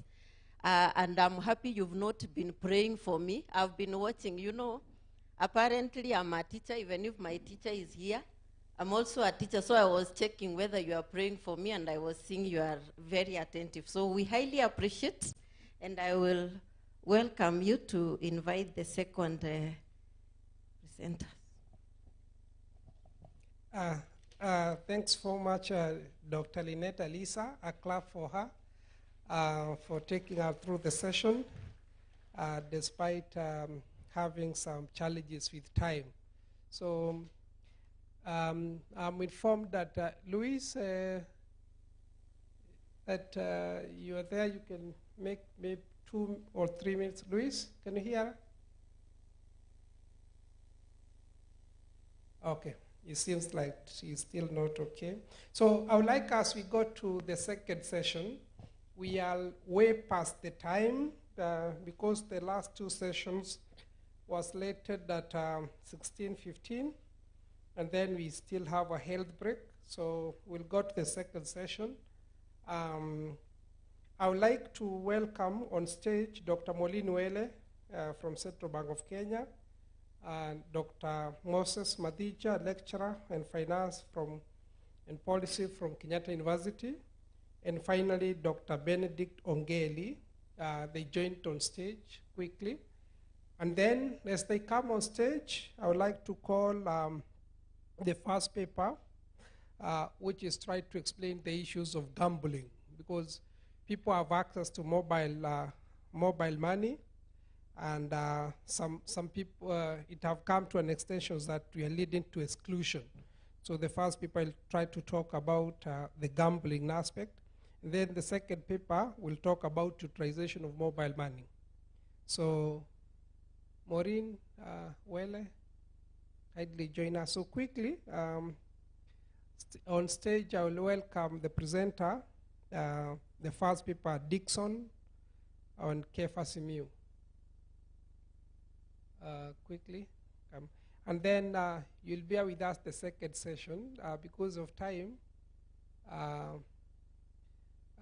we'll request you to make a 10-minute, we had planned 10-minute presentation. And then the speakers, the discussant will take each 10 minutes, and then the discussant, because there are 2 papers, what you'll do because of time, and since you have written comment, you submit written comment, but you only discuss 1 paper each that have not been discussed. So quickly welcome Dixon.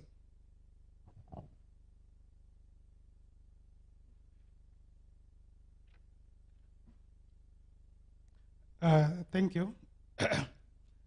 My name is Dixon Wandeda, a lecturer, Department of Economics.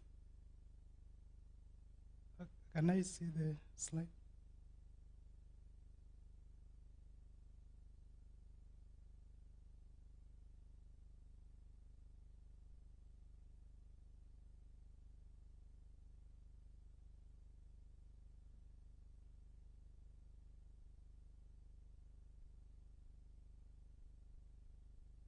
Do you have the slides?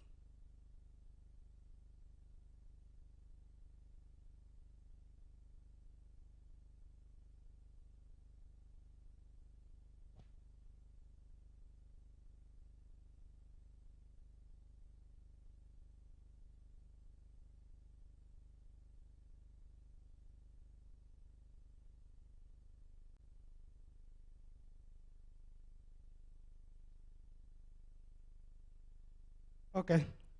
Thank you. So I'll give the introduction, the motivation and the rationale of the study, and the objective of our study. Then my colleague will briefly look at the methodology, the finding and the policy implications emanating from the study findings. So next slide, please.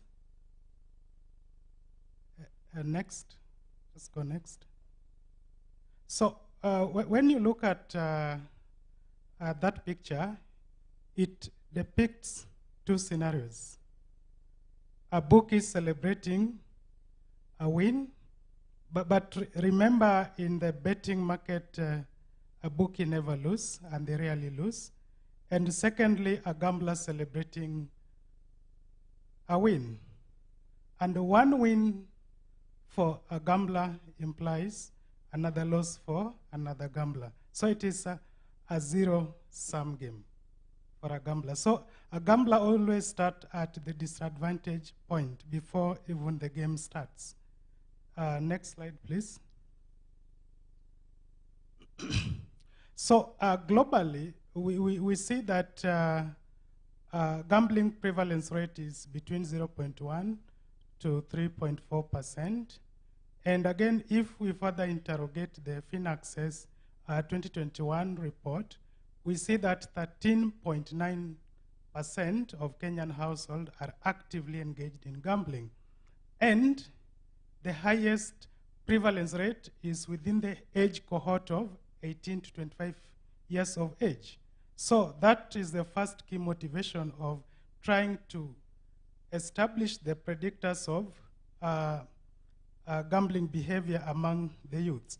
So if again we interrogate the data we presented here in terms of 4 dimensions of gambling frequency, we can see that in the year 2019, daily gambling was at 22.6%, which we can see a decline of 15.9%. And again, weekly gambling also reduced, occasional gambling reduced, but monthly gambling increased by 1.1 unit. But the perception also decreased. The perception being that households consider gambling as a source of income declined. But very interestingly, we see that households who consider having a meal as a key priority has increased by 3.3 unit. So the question is, why is the decline in daily and weekly and occasional gambling? These were attributed by a number of key factors. One being on the change in priorities in terms of meal uptake by the households. We can see that it increased from 3.3%. Another factor being is the negative economic shock, which was occasioned by the emergence of COVID-19. So that one changed the priorities of the household. Another factor which contributed to the daily and weekly decline in the frequency of gambling was due to government intervention. And we noticed that if we can recall the case of SportPesa, government introduced 20% withholding tax on winning. Government revoked some of the license of betting farms. So that contributed to the decline. Now, what is the motivation? What is the motivation of this study? Despite government interventions, despite the government introduction of measures that tried to curb gambling, there are some undesirable outcomes that we cannot ignore. Very negative outcomes in the society, one being depressions, suicide among university students. Those have been reported. Secondly, it depletes the household savings, which consequently leads to wealth decline and negatively impact on the welfare. So against that background, we thought it wise to investigate the predictors of gambling among the youths in Kenya, and more specifically, if we move to the next slide, please.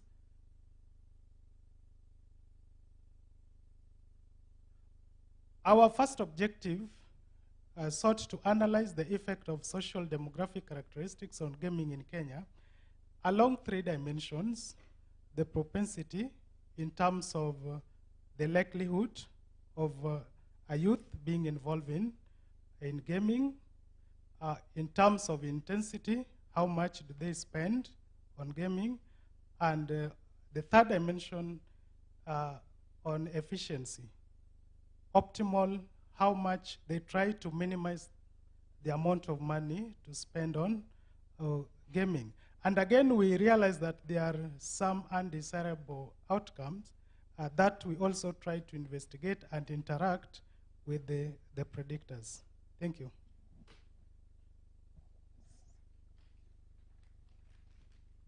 Yeah, thank you, Dr. Ari, for that. Yeah, so perhaps we could go to the methodology slide. Yeah, so as we wait for them to project the methodology rather, we understand that there were certain assumptions which we had made with regard to our model. And the most important of these assumptions was the one on independence of irrelevant alternatives.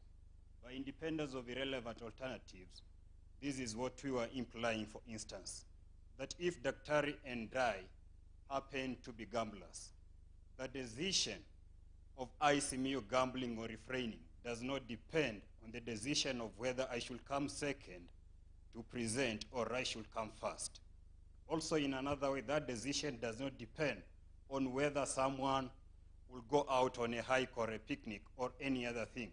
That is, the gambling decision is solely anchored on your net perceived benefits and nothing else. Then now, based on that, we take a quick look at the data that we are using. That is the Financial Access Survey of 2021, whereby we realize that 86.1% of Kenyans were non-active gamblers. That then suggests that our data set has many zeros. This then brings one issue in terms of the estimation. If we were to use the ordinary least squares, which is common, it couldn't work. That way then we had to look for alternative, and in this case our alternative was that now let's go the way whereby there are certain obstacles that an individual has to overcome. For instance, for one to gamble, maybe you need to have a mobile phone or you need to have access to the internet. Then once you have overcome that particular obstacle, you now decide on how much you are going to wager. Then also another thing that we forgot to mention is that in this FinAccess survey of 2021, gambling, lotteries, and casinos were just grouped together as gaming. So we couldn't really disaggregate that. So in the first model that you have indicated, that is the Krag hurdle, that one addresses the issue of inclination towards gambling, as well as how much money someone spends in gambling. Then the second one, that is the stochastic frontier, it just focuses on addressing the issue that there is a certain targeted amount of wager that a gambler could stake. So now, in terms of variable selection, what we did, we used stepwise selection, whereby we select a variable at a time. The software we use could allow you to simply include all variables, then it selects for you. Yeah, next slide. So now, in terms of our findings, what we are displaying is just some of the results. We see perception, that is gambling as a good source of income. Yeah, before I come to that, we have the second column and the third column has not addressed the issue of undesirable output, whereby undesirable output, we are referred to the issue of being indebted. Then, the last two columns had incorporated that issue of being indebted, whereby the two dimensions that we considered under being indebted was one, your status in terms of loan repayment, whether you just paid on time, late, you missed, and so on. Then there was another issue of what you used to repay your loans, whether you reduced your savings, you worked more, or you reduced expenses on food. So now back to these results, we realized that university students, or those who have university training, were more likely to gamble. That is in the third column.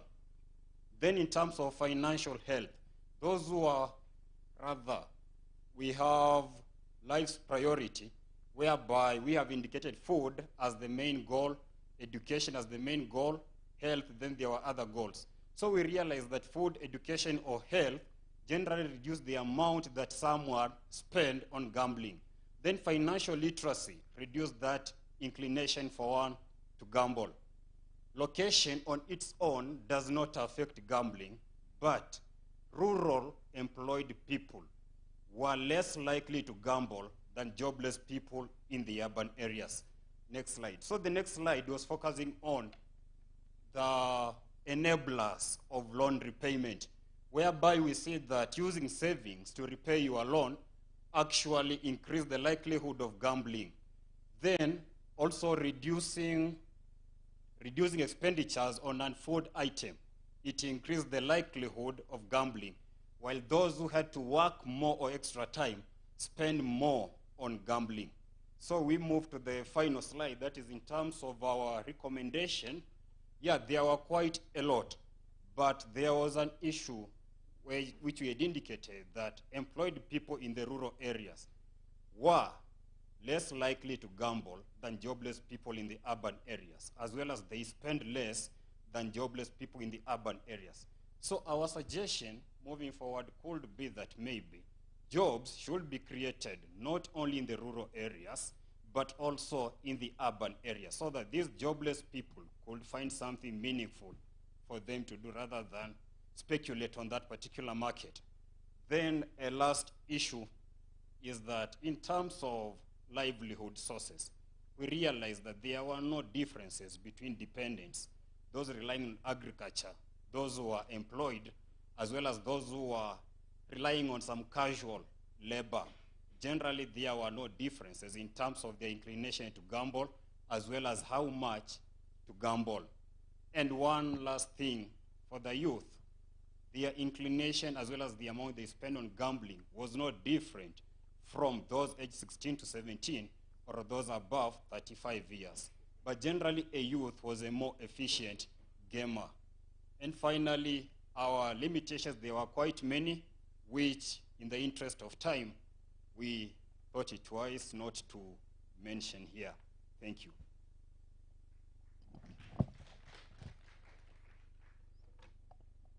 Thank you so much, Kefa, and thank you for your paper.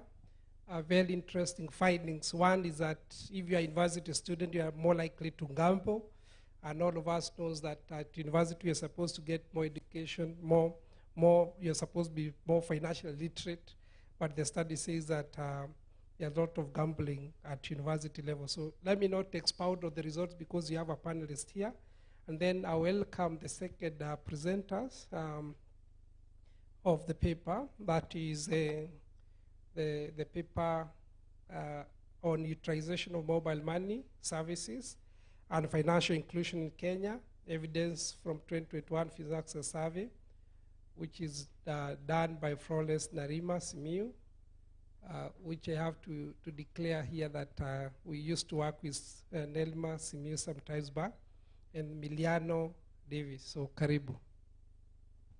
Okay, thank you. Good afternoon, ladies and gentlemen. My name is Milimo Davis. I will start, and Florence will pick up. So, it will be projected.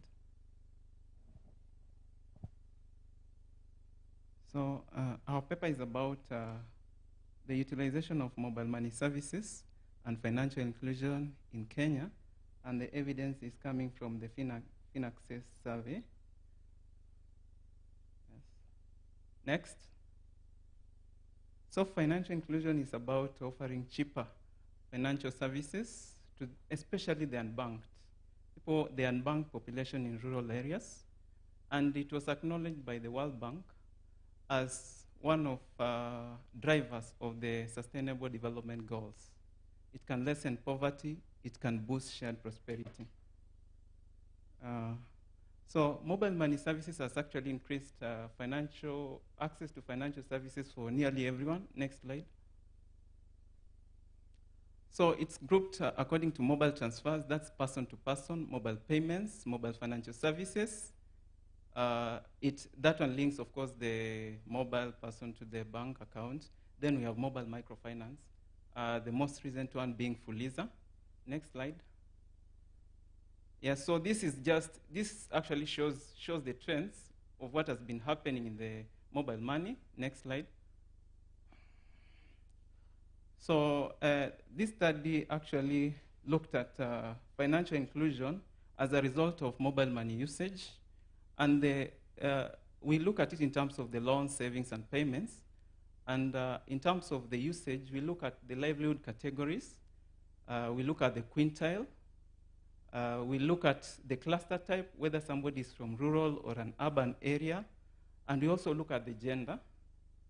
So our research objective is actually to examine the utilization, and specifically we want to make conclusions on financial inclusion in Kenya. We can move next. So our theoretical foundation is from the Walrasian centralized exchange system with the electronic debits and credits. Of course, when you talk about mobile money, you're actually transacting electronically. So it links households from spatially dispersed areas. So that's what is happening. So one household could purchase commodities from another household, and it pays electronic credits. Next slide. Then another theory is about the turnpike model. So this theory, it has two intervals where when people are making loan agreements, so when they are together maybe within the first two intervals, they are physically in contact. Then in the third four, they are not together, so they are not physically in contact. So within the first two periods, they can issue short-term loans, but when we have maybe technology advancing, then it allows one to make maybe longer-term loans. So that's the turnpike model. Next. So just a comparison of the outcomes of financial interconnectedness, that's mobile money services. So the Walrasian one appears not to factor in that one would actually earn an interest when he held money. But when we come to the turnpike model, it incorporates monetary policy actions. So in the presence of credit in the turnpike model, what will happen is that there will be price upswings, and also the output will be more volatile. So the motivation of our paper is mobile money has the potential to influence monetary target variables. What we mean, that is what we call the M3. So it has the potential, if you look at the money multiplier and you also look at the velocity of money, so it has the potential. Next slide. Yes, so our empirical literature is Relay, of course, 2016. He did a study, and he found out there's households that didn't use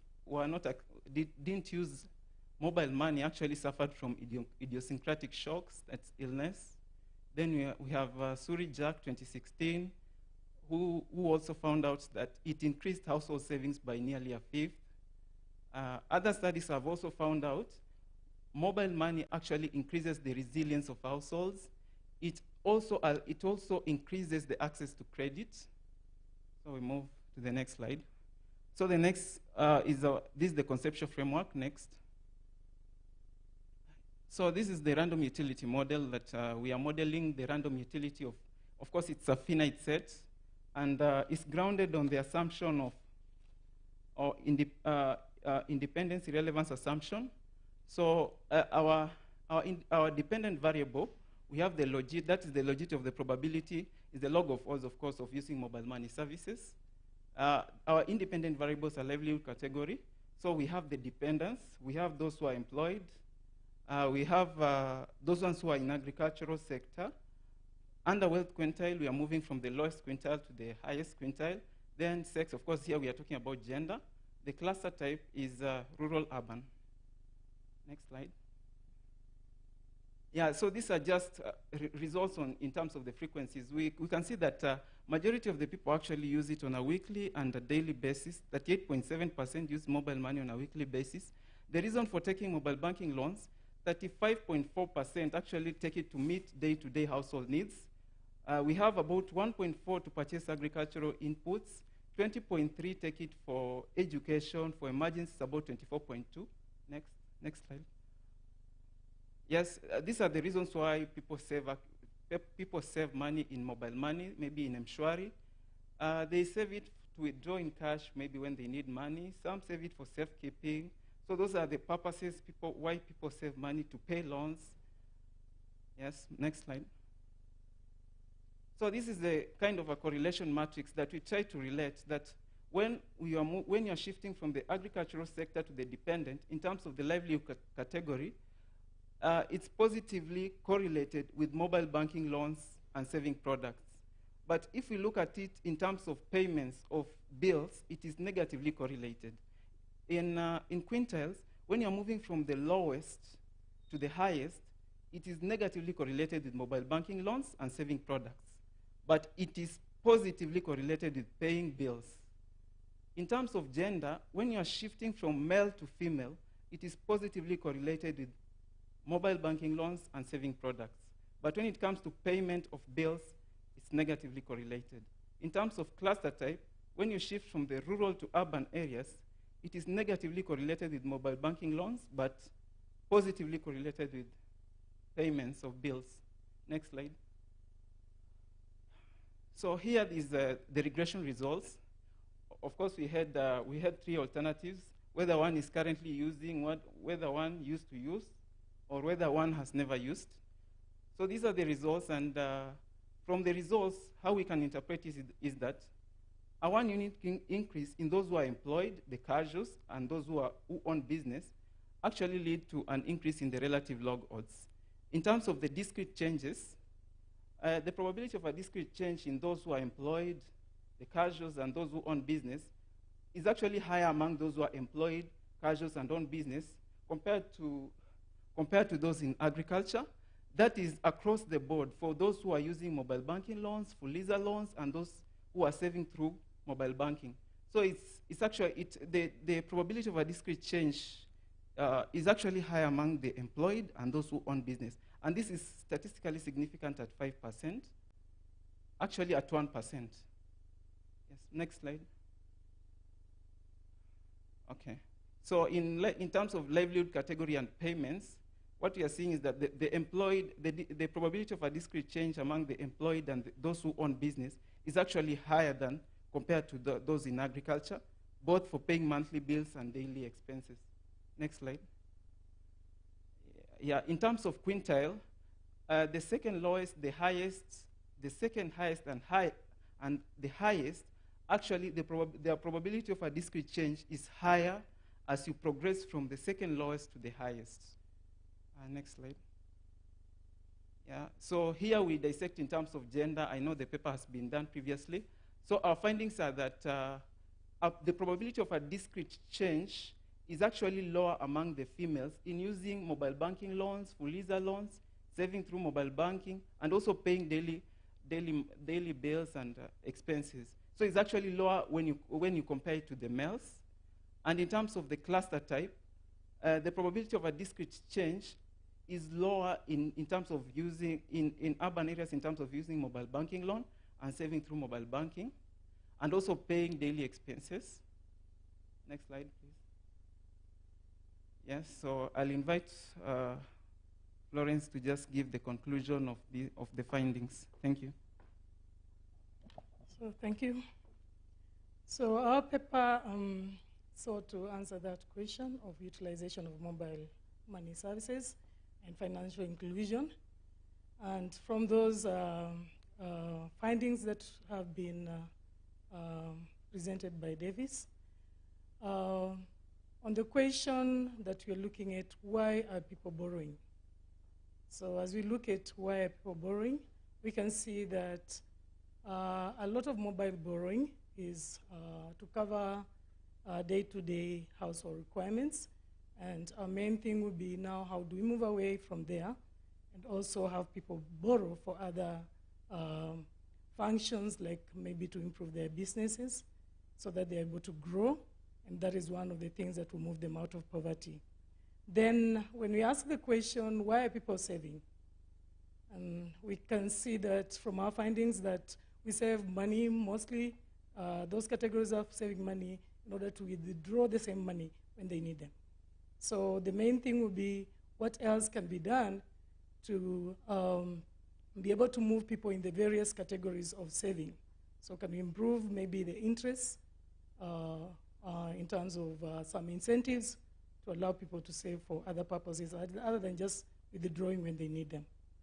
So in the categories that we looked at in our regression, when we're looking at agriculture, we are saying that in terms of the other sources of livelihood, in the use of mobile money services, in terms of bank loans, saving, payment of bills, and expenses, we find that there was a lower use of those services by the agricultural sector. And this could be explained in terms of the long-term nature of the agricultural output in comparison with the other, relative to the other options that we looked at.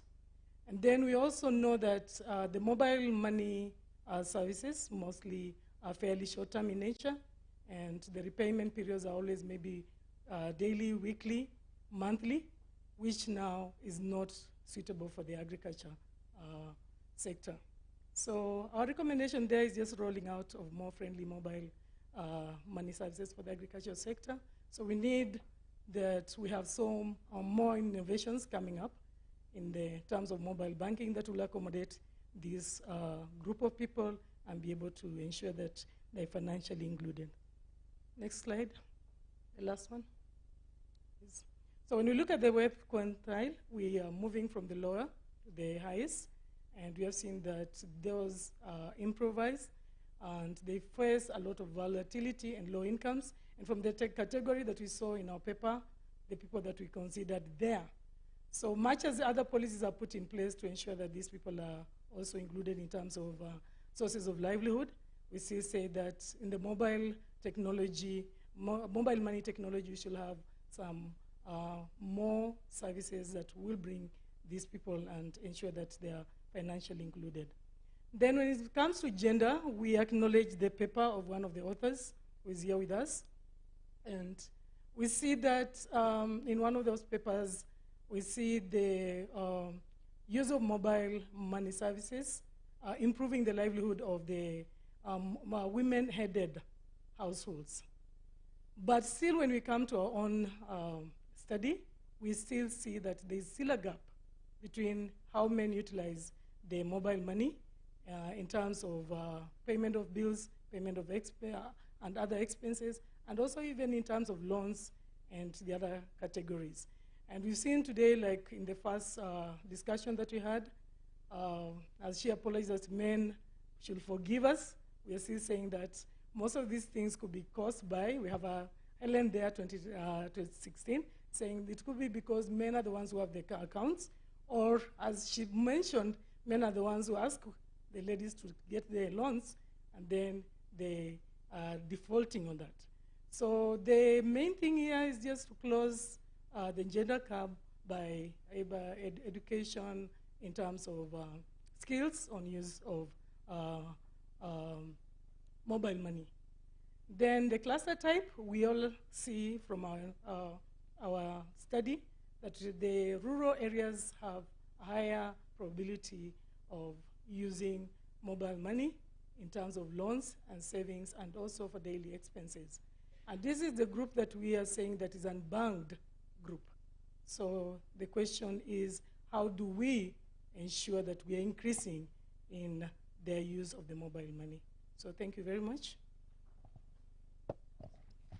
Thank you so much. We can give the two others a hearty clap. More energetic than that. I know energy levels have gone down as time proceeds, but we can clap for them, give them the nyayo. We do hip hip. Okay, you don't remember that too. So 3 claps. 1, 2, 3. That's okay. So we'll welcome the discussants, and I will withdraw my earlier statement that you comment on just one paper. What we'll do, you can comment on the papers, maybe each 7 minutes each, and then for the two papers, so that we can assist to improve on these papers. So I don't want to start from my end. Let me start from the far end. Okay, let me start with women first. This is a typical African man, but I do understand on a light touch, of course. Yeah. So since we are full house, we are 3 of us. For some reason, of course, the organizer decided to have 3 discussants, and that's fine. The only challenge here is that you end up repeating yourselves. So to be fair to my colleagues, I'll try to be very brief and also in the interest of time. So starting with the first paper, I must say I really enjoyed reading this paper. It's well written, and the authors have tried to bring out the issues quite clearly. The paper, as you may have realized from the presentation, it's also a bit technical. And the comments I want to share, I'm sharing them with the hope that they are going to help the authors to improve this paper further, because it still has some loose ends. So to start with, the first comment is with regard to the use of terminologies. Although the title is on gambling, the authors use the words gambling, gaming, and betting interchangeably. I think it's very important that perhaps you may want to clarify to us whether they mean the same thing, and if not, it will be important to provide some clarification. 2, the authors also have provided a very extensive review of the literature, but having said that, I think the literature is just reviewed. When we do review of literature, what would be interesting is to try and provide a good overview with the objective of identifying what are the gaps that the study is trying to fill. So that doesn't come out. So what is the value addition? The third point is, as I said, the paper is a bit technical, but you are not only writing to yourselves. So you need to try and provide a brief definition of the technical terms which are used throughout the paper: propensity, intensity, and technical efficiency. I think this is very important because it will be very helpful to the general reader. Then, more importantly, there is a significant omission. I must say that there is no definition of variables used in the analysis. So the author they just assume. So you struggle when you go to the results, because then you don't know what they mean by some of the variables they are referring to. For example, what do the authors mean by livelihood source, residence, neighborhood, purchases, energy poverty, food security? Those are terminologies that, in fact, those variables are not in the fin access. So you are using them loosely without even telling the reader how you are defining them. This can be done under methodology. It's also not clear whether the long list of variables provided in the Appendix 2 were all used in the analysis in all the models that are estimated. And also a clear motivation of the selection of these variables would be helpful. There are things there like bread, banana, bicycle, radio. And I was wondering, how is bread connected with gambling? Just because I eat bread, what does that make me to be a gambler? So it leaves a lot to be desired unless you really, and also because you have a very long list of variables, chances are they are highly correlated. In fact, in the rural areas, depending on where you come from, bread is a luxury. So bread is something that we oftenly eat here, but you'll be surprised that in our villages where we come from, personally, my parents eat bread when I visit. So, you expect that there'll be highly correlation among these variables, could be linked to income, for instance. And also, it wasn't clear in the paper what's the motivation of using Probit model for gaming propensity, of course, and also the Tobit model for the wager amount equation. In presenting and discussing the results, it may be helpful to discuss the results of the three models separately. So you try to lump everything together, and it's a bit heavy to the reader to start disentangling what is where. And also, if you could provide some more information on the diagnostic tests to give us the comfort that your results stand the validity tests. I think the conclusion, yes, this is also very important omission. And I think for us coming from the policy space, this is very critical for us. So you're not just writing papers for the sake of it, especially given the opening remarks we had this afternoon. We want to try and see how relevant this is in terms of policy space.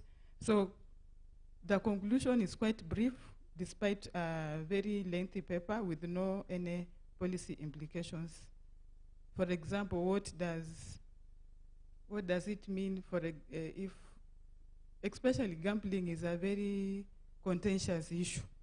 Because so if you are saying that if you have income or if you are in urban areas, you are likely to gamble more, are we trying to say it's a good thing to promote income or to provide means of income so that we can encourage people to gamble? So even how you frame these policy implications is very important, because we want to try and discourage this gambling behavior in view of the associated effects. The second paper, quite quickly, this paper addresses a very relevant topic, but it has several shortcomings. And to be fair to the authors, I don't know maybe whether you didn't have enough time. It seems like, because from the presentation, I could see like it was even much better than what you have in the paper. So it seemed to me that you didn't have time and you hurriedly put the paper together. And it's very difficult to read the paper. You know those papers you read, unasoma page moja, unaeka chini tena, you pick it up. So I want to assume that maybe you just didn't have time, because I think the paper has very great potential.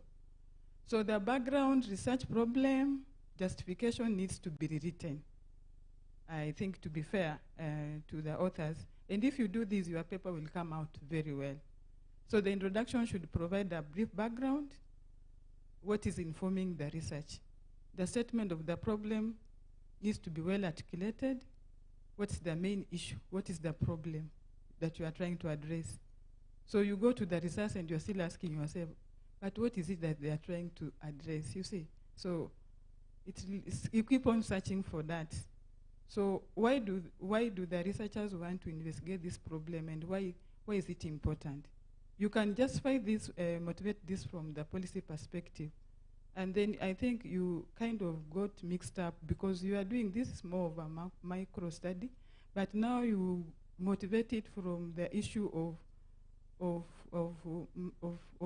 mobile money affecting monetary targets. Sasa hapo mmejichanganya. So and also the research, and I think you can avoid this if your research objective can be quite clear and specific. And if you can also provide the scope of the study.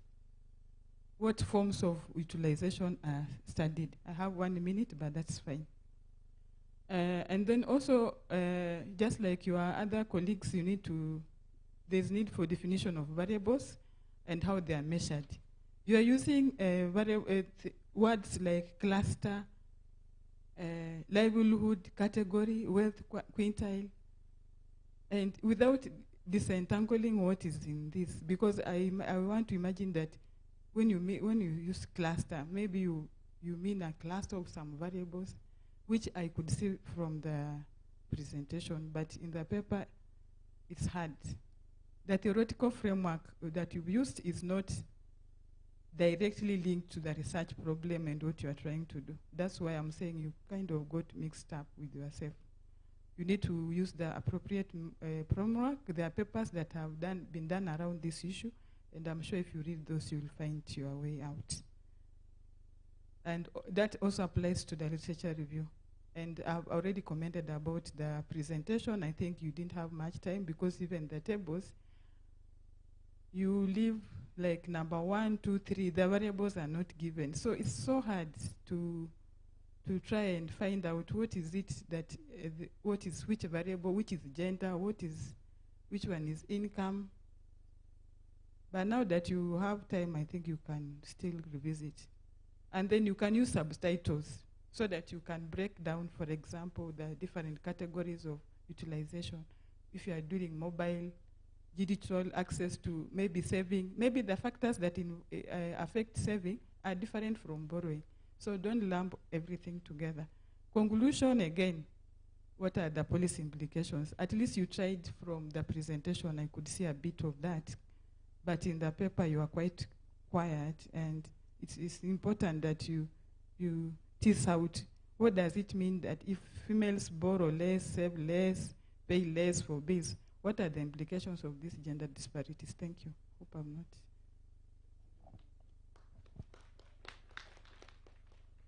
Thank you. I'm Moses Mudenja from Kenyatta University. I will try as much as possible not to repeat what my colleagues have mentioned. So I'll say that, as my colleague have said, this is an interesting area of study, but the major issue I have with the paper is the conceptualization of the study as a whole. First, the study talks about utilization of mobile money services and financial inclusion in Kenya. So the title presents an interesting area of study with potential for interesting research findings. However, the title of the study suggests that utilization of mobile services and financial inclusion are two distinct variables.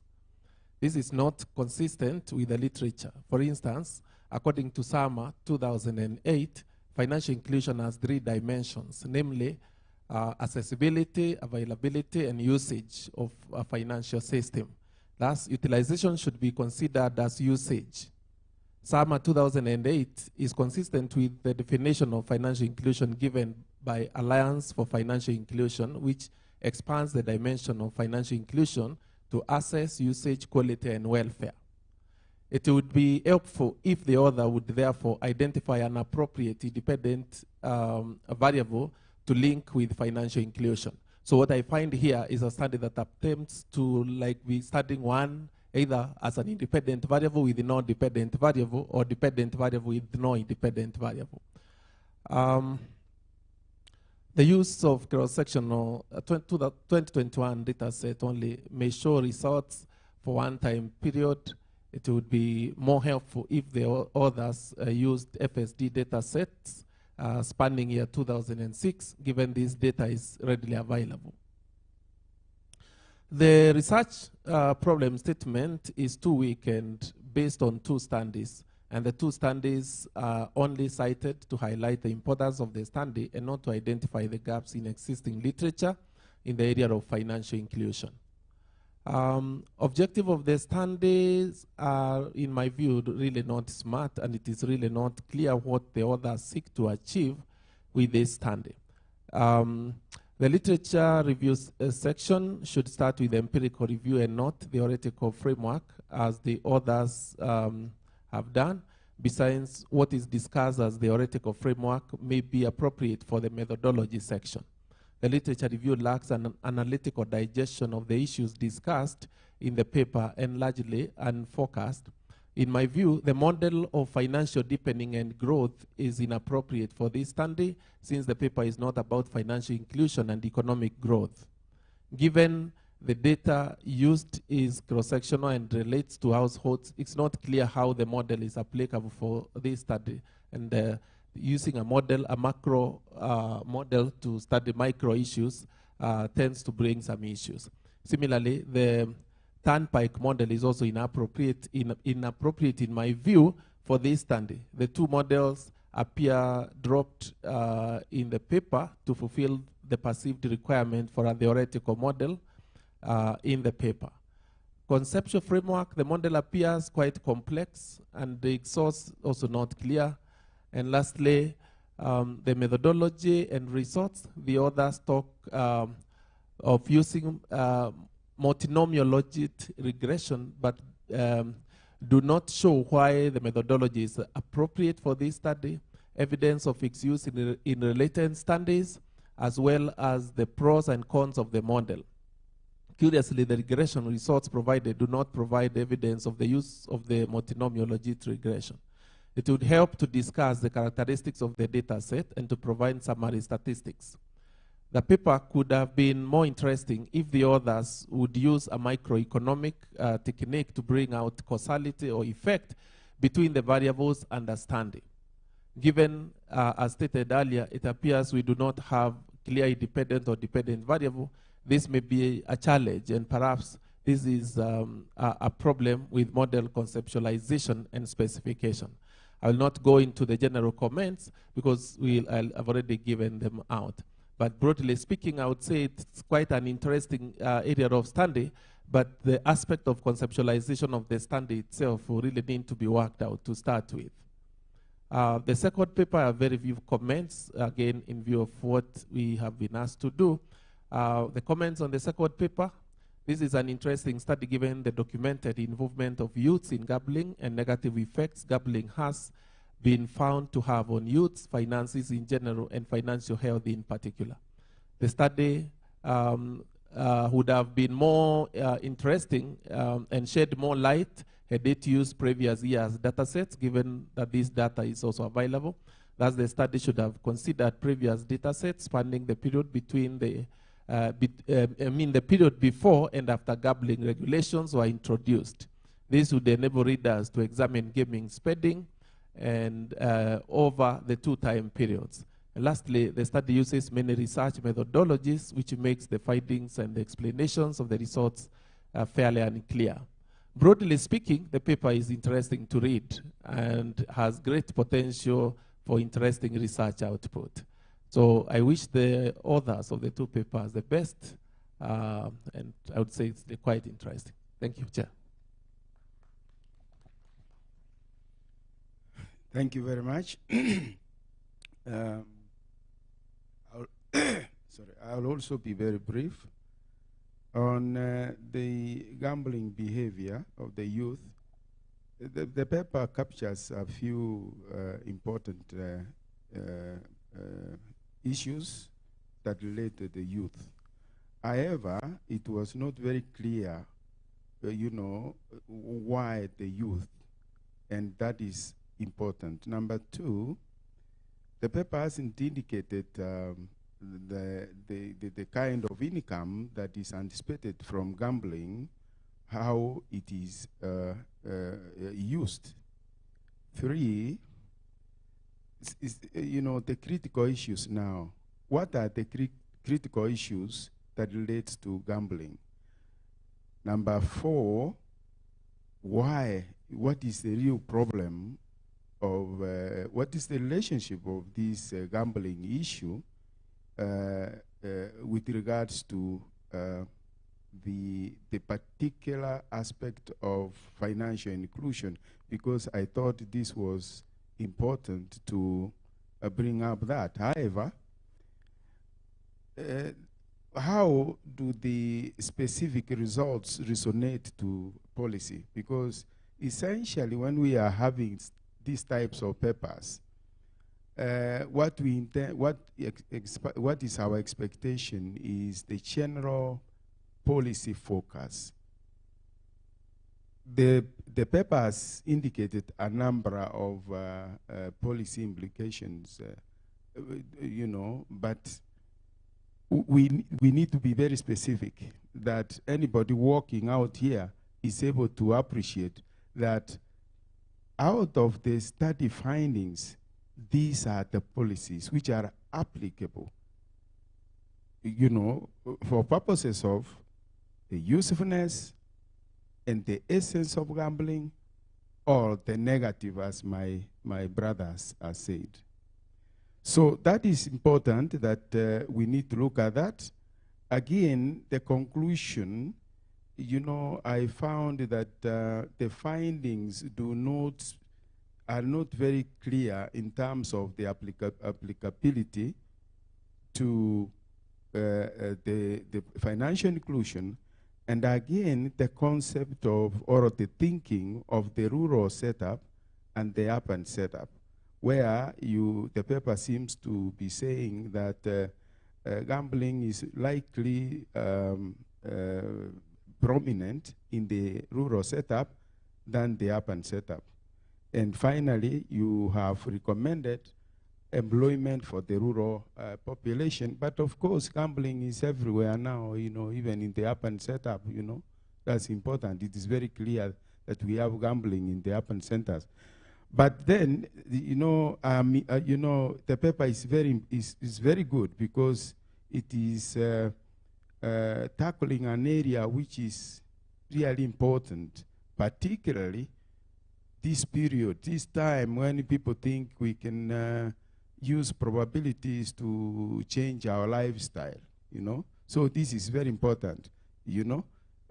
That's it. You find now, you go to rural areas, you see pool centers and all over, and even here in Nairobi. So it is a very good paper if we can, you know, address those issues. And of course, the methodology, like what my brother said, should be able to capture, you know, the essence of the descriptions of those parameters that you have identified. The second paper appeared very, very good by, you know, utilization of mobile services and financial inclusion. When you look at that, you say, yeah, this is good. However, what has been presented in the paper appear to not to be quite specific, because when you look at that, you expect the causal relationship between that, the mobile money and also the financial inclusion, because that is important. However, that has not been looked at.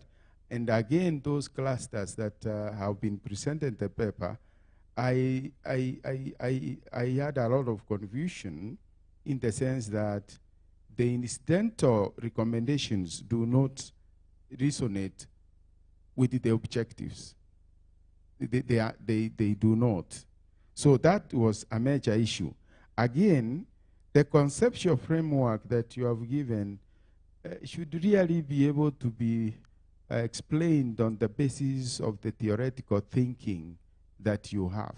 What is the theoretical thinking of that very complex, you know, conceptual framework, you know, within those particular, you know, parameters which can be explained as variables that you have utilized. And then, what are the policy implications out of the results, and especially you have indicated of the agriculture sector, and yet you look at those clusters that you had given us, they don't really come out very, very clearly. And the other aspect is, and this is also cuts across, that the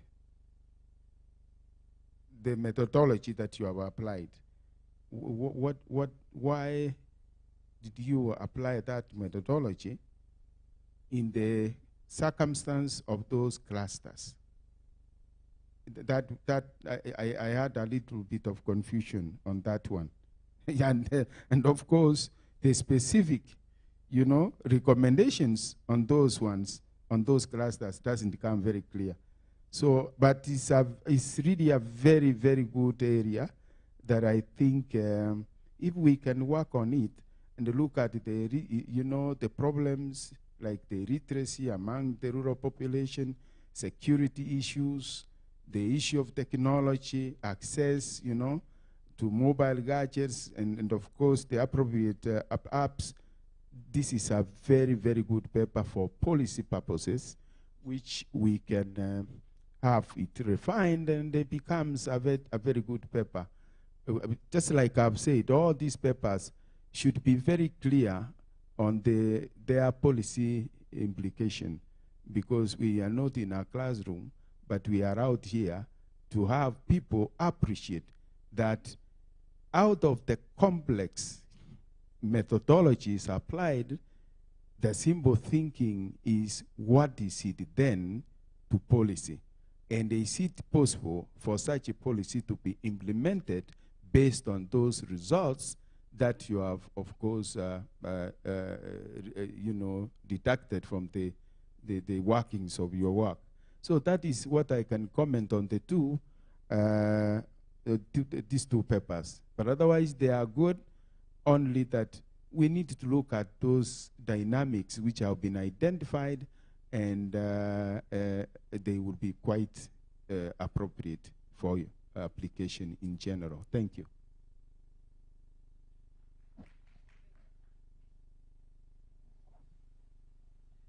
Thank you so much, Dr. Bernard.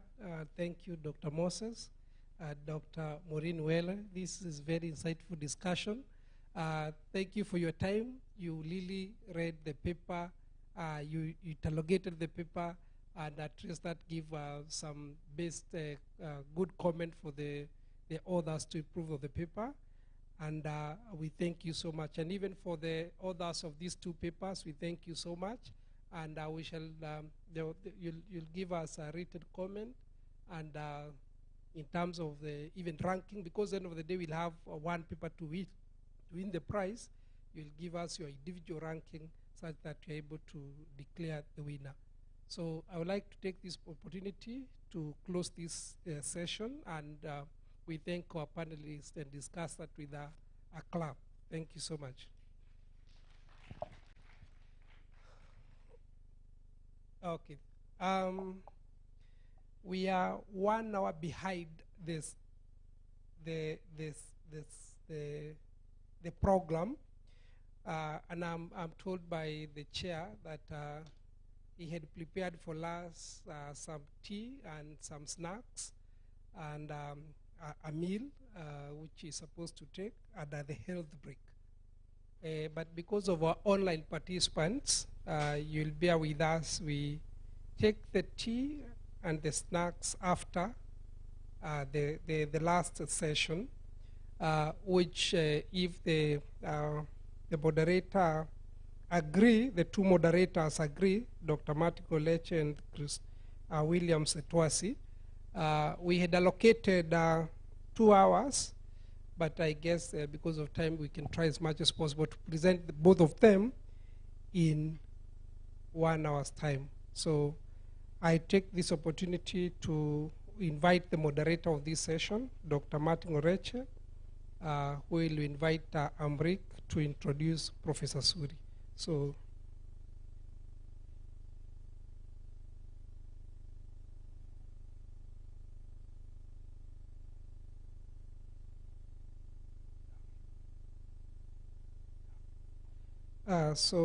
Dr. Martin, I'm advised Amrik will read comments of need. So you can introduce this session and you take us through. Thank you.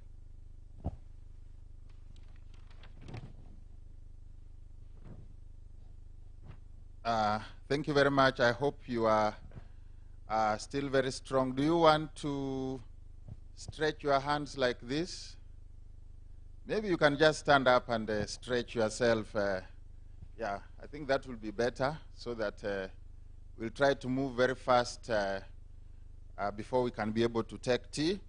Now we are going to the next session, which is going to be a summary of all these good papers. Please be seated. Thank you very much. A summary of all these papers that have been presented. The first paper was on financial health in Kenya, Beyond Financial Inclusion, by June Winnix Mbuthia. The second paper was on financial health and nexus with digital financial services, Deconstructing the Gender Gap by Davis Bundi from the Department of Mathematics, Junex Mbudia from Department of Economics and Development Studies. Then the third paper was actually on explaining gambling behavior among the youth in Kenya by Dixon Wandeda and Kefa Simiu. And finally, the last paper was on utilization of mobile money services and financial inclusion in Kenya by Florence Nelima and Davis Milimo. So we are going to have a session to summarize these papers, and the session supposed to be done by Professor Tavneet Suri, but you said that, okay. Yes, so I think you are welcome. You are welcome, and you can be able to take the stage. Yeah, I didn't get the name very well. Oh, okay. Thank you very much. You can take the stage. Okay, thank you so much. Yeah. Okay. So we've had, one second, let me just open this. We've had such an engaging and interesting set of presentations that unfortunately Tavneet had another engagement starting at 5 o'clock exactly, so she wasn't able to join us, but she has typed out her comments and she's delegated me to read them on her behalf.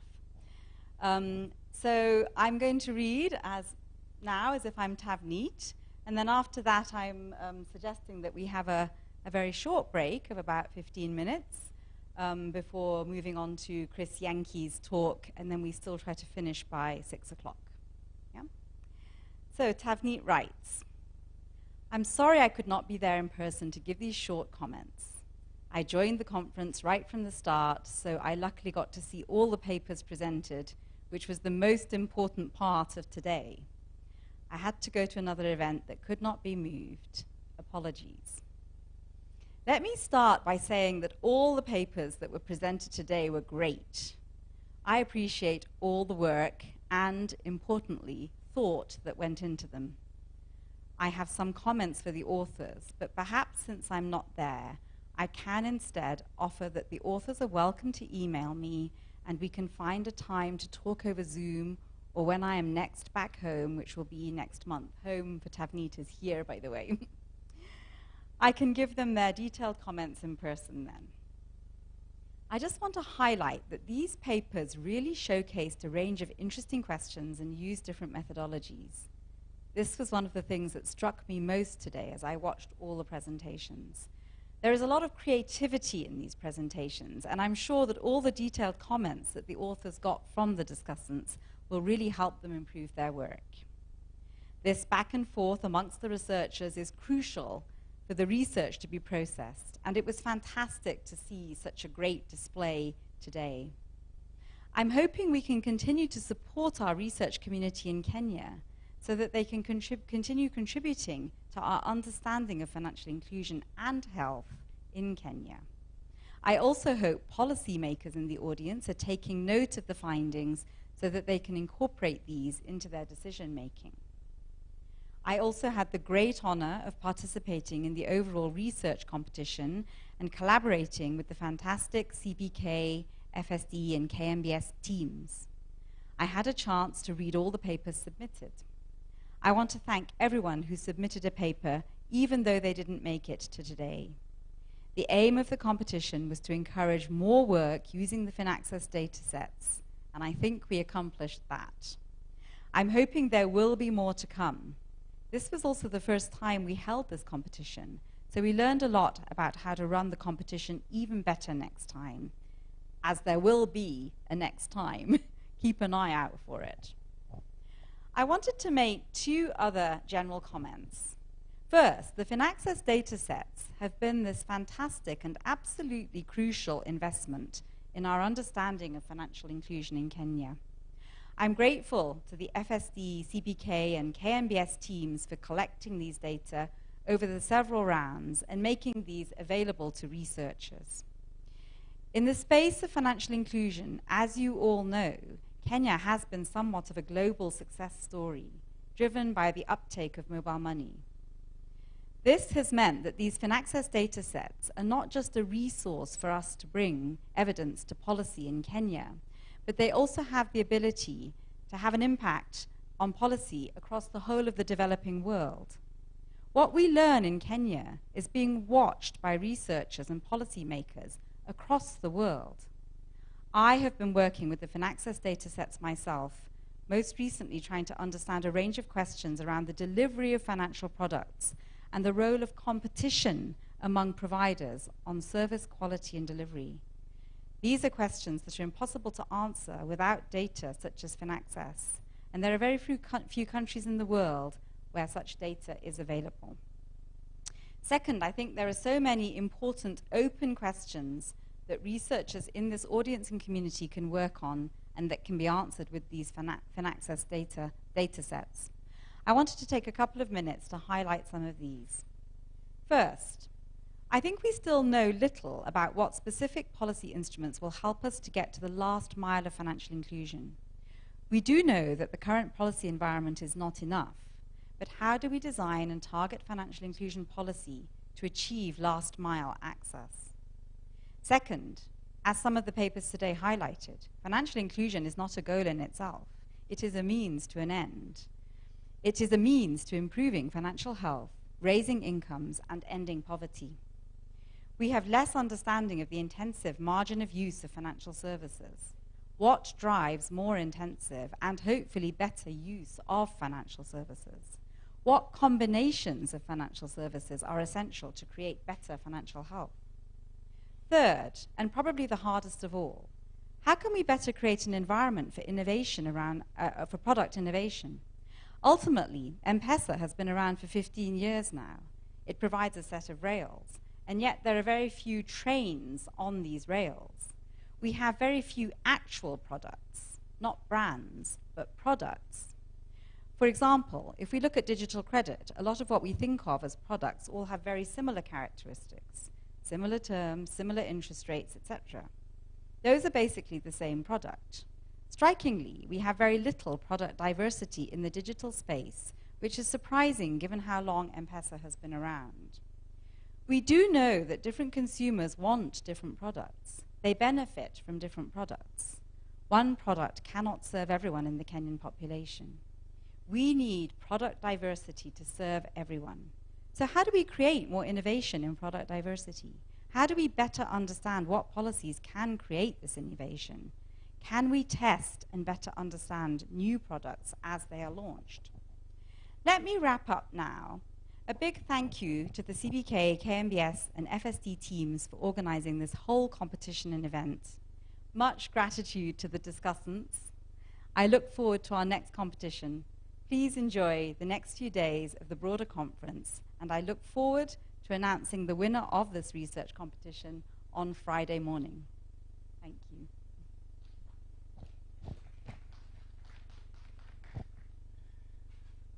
Thank you very much. You have actually done very well. You have read it exactly as it was written, and it's very, very interesting. Maybe we have a round of applause for her. 1, 2, 3. Again. Thank you very much. Thank you very much. You had suggested we go out for a break, maybe for 15 minutes. Yeah.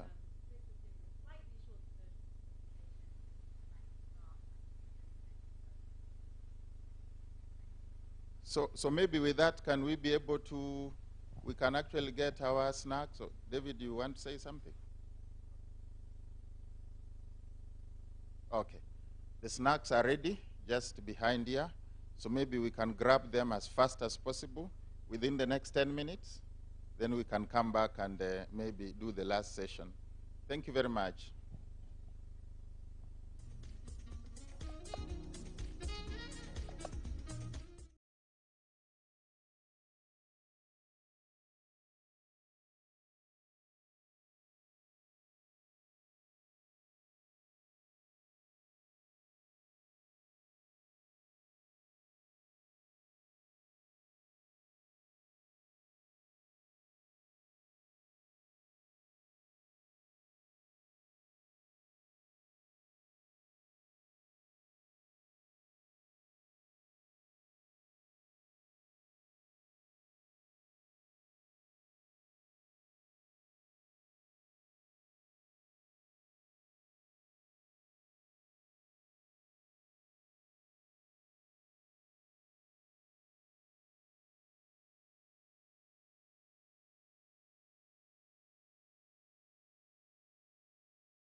my business partner and I went to the bank and we asked the manager if he could like give us a loan, and then he asked us like how much we needed at the time.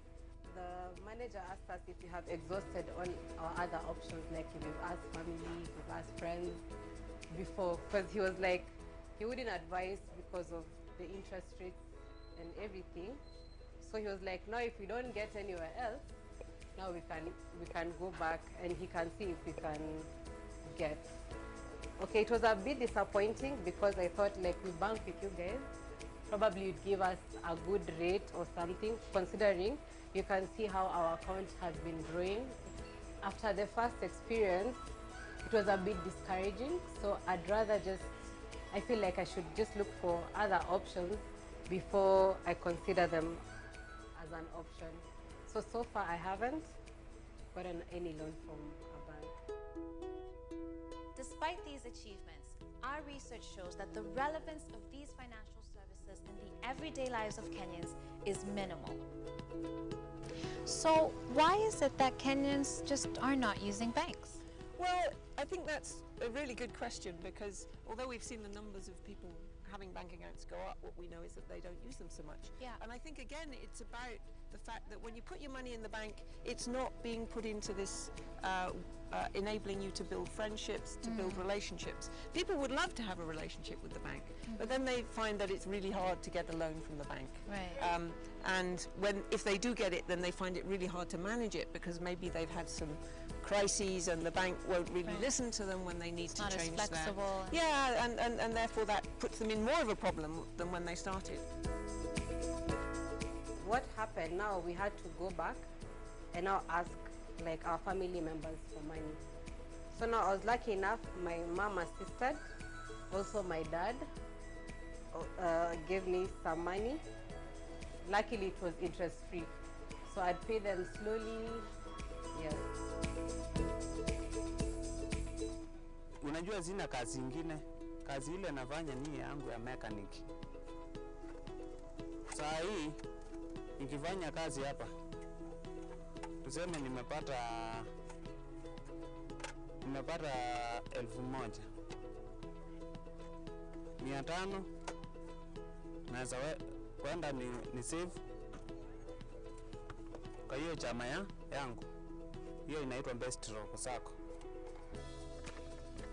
Juu na hao watu huwa wanapitianga hapa wakicollect hizo pesa, badala uende huko bank funga line huko na kenye unaenda kufungia line unapeleka 500. Sasa nikaona hiyo chama yangu huwa inafanya mzuri, na kila siku wakipitia hapa, tuseme hata niko na 200, niko na 100, nawapatia na wanachukua, na hiyo pesa wanaenda wanaweka, na hiyo pesa ni yangu. Hiyo Best Rock Sacco, ukiwaitisha tuseme loan, unataka loan, wanakupatia tu, hawakuangi na process mingi. There are two really important realities to understand about low-income people's lives, and one is that their incomes are really, really small. So whenever they need to spend money for one thing, it means trading off with another. So the incomes are really tiny. And we also saw that they're really volatile. So from month to month, income goes up or down by about 50%. So that's very difficult to plan around. And we also saw that people were very rarely just putting money aside in a savings account or under the mattress even in large sums, because they needed every shilling to be working. It couldn't just be sitting there. To just leave it sitting there would be wasteful. So they needed that money constantly working for them, whether that was in a savings group, where when it wasn't with them, it was with a neighbor who was making an investment. There were lots of different ways that they wanted that money to be active at the same time as it was being saved. Hii familia yangu, mimi hutegemea hii biashara ya nyama, ndio huwasaidia nayo. Mbuzi natoa sokoni, naenda sokoni, nanunua mbuzi, nakuja nazo, napeleka kichinjioni, naenda kuchinja. Nikichinja nakuja nauza. Mbuzi anaweza kama ni wa 3,000 anatoka kama 4,000. Sasa zile pesa nikipata nikichinja wale mbuzi wakiisha, zile pesa narudisha tena sokoni. Zile faida ile napata napeleka kwa chama. Capital ya kazi narudisha tena kazini. Kwa kucirculate namna hiyo inaenda ikizaana faida ambayo naiona. Ndio kwa banki ni sawa, sikatai. Lakini hii naiona nafanya kazi na immediately. Yeah. People have sort of two competing priorities that come out of that. One is stretching their budget to make it work when income is low or something comes up that they weren't expecting. And the other one is growing their incomes so that they're investing in a better future, whether that's in an actual income earning activity like a small business, or whether it's investing in school fees or buying a piece of land. And when you have such a small amount of money to use in terms of savings, you have to be really creative about balancing those two priorities of stretching the budget and growing your income. We found that people were using lots of different financial devices at the same time to try to make those two priorities work together. So they might be taking credit at the shop, borrowing formally and informally, belonging to a number of savings groups. We found like more than 10 in a household that were happening simultaneously. Mimi ni fundi. Sana sana huwa nashona na mapato yangu ndio ninajisaidia nayo kutoka hapa kwa kibanda yangu. Huwa ninaingia kwa vikundi vya kina mama. Ninatoa tu kidogo kidogo, baadaye nikipata huwa natoa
Spike needs to launch his bold new delivery business online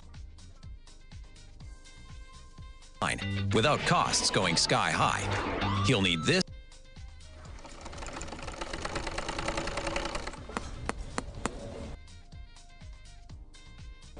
M-Shwari is designed for the people on the move.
M-Shwari is designed for the people on the move.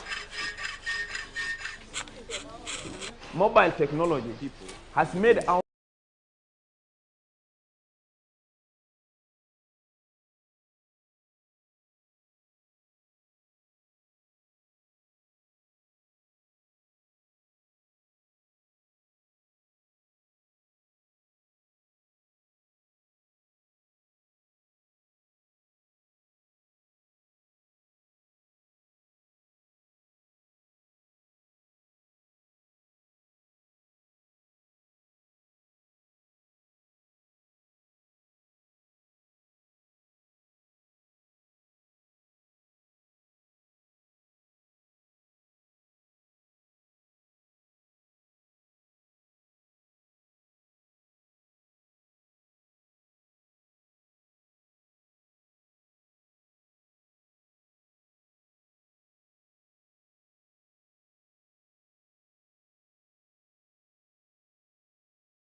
an assistant professor in the Sonoko International Business Department at the University of South Carolina, Dallamore School of Business, and a co-faculty member of the Rule of Law Collaborative at the University of South Carolina School of Law.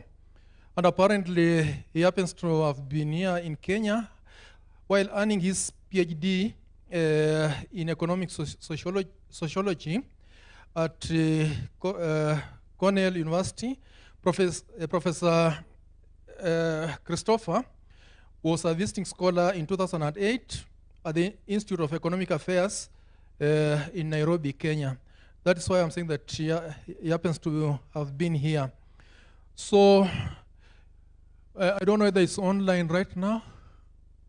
Can you confirm, please, whether Professor Christopher is online? Good afternoon. I hope you can hear me. Okay, thank you. And welcome, Professor. You can take over from there. Thank you. Thank you, everyone, and good afternoon. I understand you've had a long and vigorous day. It is a privilege to be with you as your last speaker this afternoon. I regret that I can't be in Nairobi myself. As the introduction mentioned, I first built a relationship with Kenya during my dissertation research starting in 2007 and extending into 2008 when I did a long-term study of the popularization of investing in the Nairobi Securities Exchange. I had the fortune of spending time in Nairobi and in Kenya during the boom in retail investing that was happening during that time and leading up to the Safaricom IPO in 2008. And due to my interest in the popular practice or the popularization of investing, of course, FSD became a wonderful research partner since investing was an important aspect of financial inclusion also. It was wonderful to see the National Bureau of Statistics as a sponsor of this event. I owe them a great debt of gratitude for their help in that research, as well as the Institute for Economic Affairs there in Nairobi under Kwame Awino, who hosted me for many visits in that research. And it's been a wonderful journey over many years now to build a research relationship with such great people in Nairobi and around Kenya. FSD asked me to conclude today's proceedings with a short talk on the Professor, link. Yes, sir. Me. You can switch on your video. No, I'm sorry. The host has disabled my video.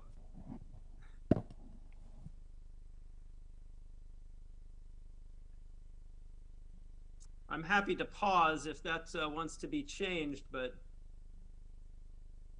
I don't have that ability.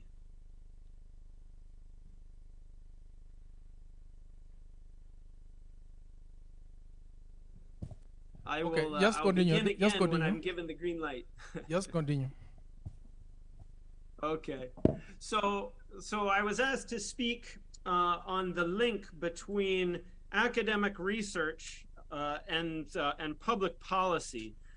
I know you've been discussing this throughout the day, and so some of what I might say could be a bit of review, but I hope that it provides a little bit of additional guidance, maybe, especially for the PhD students among us.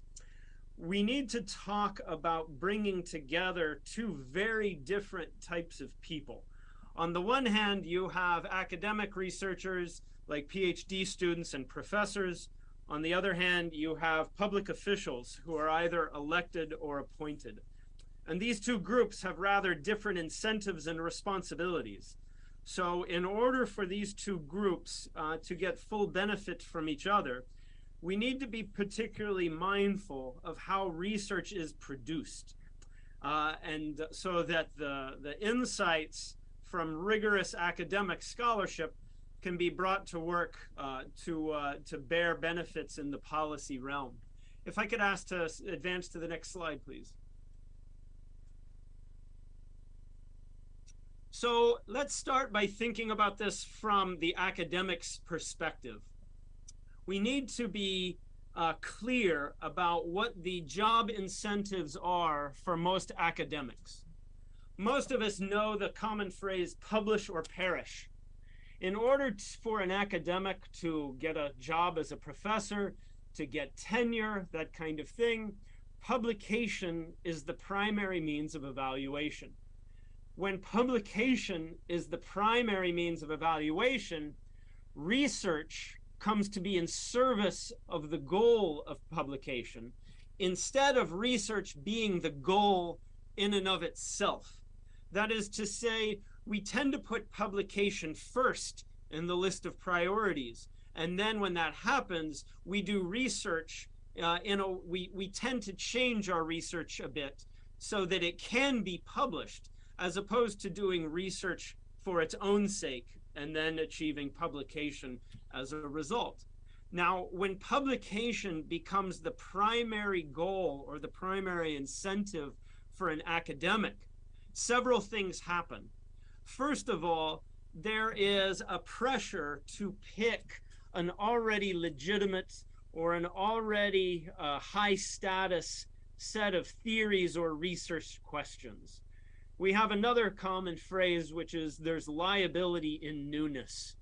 As an academic, since you're trying to create something new, you don't want to be too new, because being too new means that you're too different, and it takes time and effort to understand what you're trying to do, and therefore the audience might not put in that kind of work. So we tend to shy away from really creative, really novel projects because of this fear of liability of newness. Now, no matter what we study, we have to learn all the fancy statistical techniques. So we take lots of research methods class, we pay attention in econometrics, we have to explain the difference between heteroskedasticity and homoskedasticity. We learn these very carefully, but we tend to apply these fancy statistical techniques to existing secondary data sets, because collecting original data takes a lot of time, a lot of effort, it's kind of expensive, but it's also risky. Like there's liability and newness for theoretical concepts, there's also liability and newness for empirical evidence. And so we tend to focus our fancy statistical techniques on questions and theories that are already legitimate, using data sets that are already well known. The fourth thing that tends to happen is that we have an incentive to consider previously published papers to be quote unquote true. Publication is the stamp of approval. It's the seal of legitimacy. And we're less likely to question published work. We're more likely just to assume that it's correct and include it in our literature reviews. Next slide, please. Okay. So then what happens is we then put known theories and secondary data sets first. And when all of this happens, the focus of academic research tends to become rather inward facing. When previously published research is the reference point, the academic journals are setting the research agendas. What we see previously published determines the desirable research questions. And when this happens, research becomes inwardly focused within an academic field. It looks at itself for inspiration, and even worse, it looks at a previously published past version of itself for guidance. And naturally, this leads to a smaller and smaller space in which research gets done.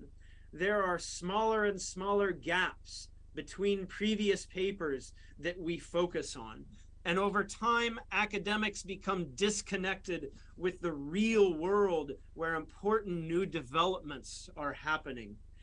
This is what we know as the ivory tower of academics, where we are happily cut off from the rest of the world in pursuit of our own interests and own ideas, having conversation with fellow academics more so than practitioners and policymakers around us.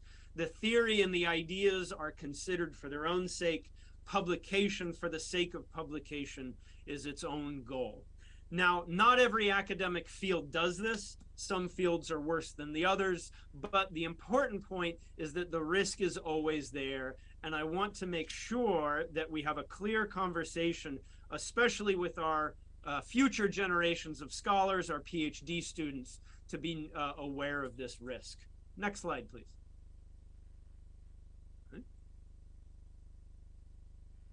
So I mention this because this isn't what most PhD students or academics even want to be doing. I teach the PhD class for research design and research methods here at the University of South Carolina. And I always begin our first class period of the year by asking our PhD students why they want to be academics. And invariably, their answers come to focus on an underlying interest in intellectual exploration and discovering new things about the world. They feel that as an academic, as a researcher, they have a responsibility to use that freedom, that intellectual independence, to contribute somehow to the public good. And where our conversation usually goes is that they admit to some sort of version of a social contract, where the price they pay for the freedom they have in the job of being a faculty member or an academic is that they get to study anything they want, but they have a responsibility to provide something useful back to society. Now, this is important because I think it's also true, as you see at the top of this slide, anybody who's smart enough to do good academic research would probably make a lot more money in another profession. So if you're going to choose the career path of being an academic, we want to serve this larger mission of understanding the responsibility that comes with the intellectual freedom of being an independent scholar by paying something back to the social good. Next slide, please. So this brings us to our focus on policy relevant research that meets or satisfies that social contract. So I've been asked at events before, what do I consider to be good research? Well, my answer usually has two parts. The first part is that I think good research provides a conceptual or a theoretical lesson for fellow academics. There's got to be something there of conceptual or theoretical value for others in your discipline. But at the same time, good research has a requirement to provide a new practical lesson or insight to those that you are studying. Okay? These would be the practitioners or the societies in which the research question is playing out. In my opinion, people who merely report what others say or do are doing more journalism rather than research. If we just report back or describe what is happening, you know, it's a starting point, but it's not the end point of good academic research. Description is an important starting point, but description isn't the same as explanation. Okay? And so whether it's other academics or it's policymakers or business practitioners, they can look around themselves and see what is happening. Description is already available to them. It's the researcher, it's the academic's responsibility to move past that, go deeper than that, and move into explanation. In order to do this effectively, we have to recognize that policymakers are understandably very risk averse. Yeah? They don't get a chance to change policy very often, and those policy changes have big consequences. Academic reviewers, surprisingly, aren't that much different. When you get a reviewer in an academic journal, they're also hard to please because if they choose to accept your research for publication, that becomes part of the historical record, and they can't change that either. So both policymakers and fellow academics are both rather hard to please, and for very good reason. But there's some similarities across them. First of all, they both value an important question. there's got to be a reason to think about our research subject or our research question, something that's important or impactful. We have to be able to explain the value of the questions that we're trying to answer. Financial inclusion, of course, is one of these questions or one of these areas, and I think a very good job has been done in explaining the reason why it's impactful. The second is that both policymakers and academics value good empirical evidence. In order to have a good answer to a question, there has to be a solid base of evidence for your answer. The subject has to be objectively captured and measured. We need to believe the empirical evidence. And third, we have to make skilled use of that evidence. The PhD student or the researcher otherwise, we have to have confidence in the answer that they find, which means that they have to be well trained and do quality analysis of this good evidence. And so we can put these together and think about a process for what might be called good research that's relevant to the real world. The first is start big. Let's identify those big questions with potential for big impact for changing and improving society around us. Next, let's get specific in this big area and focus carefully on specific attributes of it or subsets of it when we collect our evidence and we do our analysis. But third, we have to be able to generalize to a certain degree. That is, in most cases, the answer to our question should not be a one-off answer. I heard a previous speaker ask about or comment on this. What use are our findings to other areas? Right? If each of our research studies is only good for its one question, then we get less from the investment of that time and energy. We want to be able to see some way that the answer or the analysis that we provide in one research question is useful to other situations. Now, I put a little asterisk here next to generalize because this doesn't have to always be true. In general, we do want to be useful to other areas, but some areas are important in and of themselves. So if you're only studying financial inclusion, I would consider that to be an important enough topic. You could be useful within financial inclusion and not worry about being useful to other fields. But if you study something within financial inclusion, you should have something to offer other financial inclusion scholars. A good way to think about this is to say you shouldn't be talking to yourself when you produce your research, right? You have to be accessible and relevant to other fields. Okay, next slide, please. So we can think about ways that mix both theoretical concepts and data into what might be then take the form of good research. On one end of the spectrum, we could think about research that is all theory, that has a disregard for the empirical world around us. It's concepts for the sake of concepts. This would be research that would, more or less illustrate an ivory tower kind of approach, an inward self-referential kind of focus. Next slide, please. But the opposite side of the spectrum can be almost as bad. Right? The opposite side of the spectrum is no theory. It is entirely data-driven. It is entirely empirical.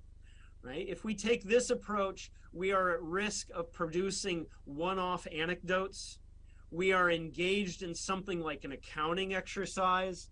This is the kind of thing that artificial intelligence and machine learning would produce, where the only interest is in finding a pattern in the data, but we don't know or care conceptually why that pattern emerges, right? And of course, we're not generalizing here. We're only looking at a single pattern in the data for the sake of discovering that pattern. Next slide, please. Right. In the middle is what I call the sweet spot, which illustrates what I said on the previous slide. We have an important empirical topic, something that has the potential to impact the greater good of society in an important way. Now, these empirical topics or subjects, right, they don't exist just in isolation. They have underlying theoretical concepts that make them tick and that make them, that are important for their explanation. And so once we give attention to those underlying concepts, we can think about how to measure them empirically. And the answer that we produce through our analysis is going to provide important lessons for others in the future. What this research is going to do that's here in this middle sweet spot is it's going to allow academics to help policymakers understand both the descriptive what of what is happening, as well as the explanatory why of why it happens. And when we do that, right, both academics and policymakers have a better understanding of the underlying fundamentals, and we're better informed so that we can make good decisions moving forward. Next slide, please. So we have to consider what good evidence is. Okay, and I'm gonna skip over talking through important research questions and theoretical concepts for what our students and our researchers are interested in. You are the experts in your context, and I'm going to let you decide what these important questions are. For the short time we have today, let's talk about what constitutes good evidence. Okay, and this is an issue today because it's very difficult to collect good evidence. It's expensive and it's time consuming. I'm going to start this point with another sort of warning, if we will, to our PhD students and academics who are tuning in.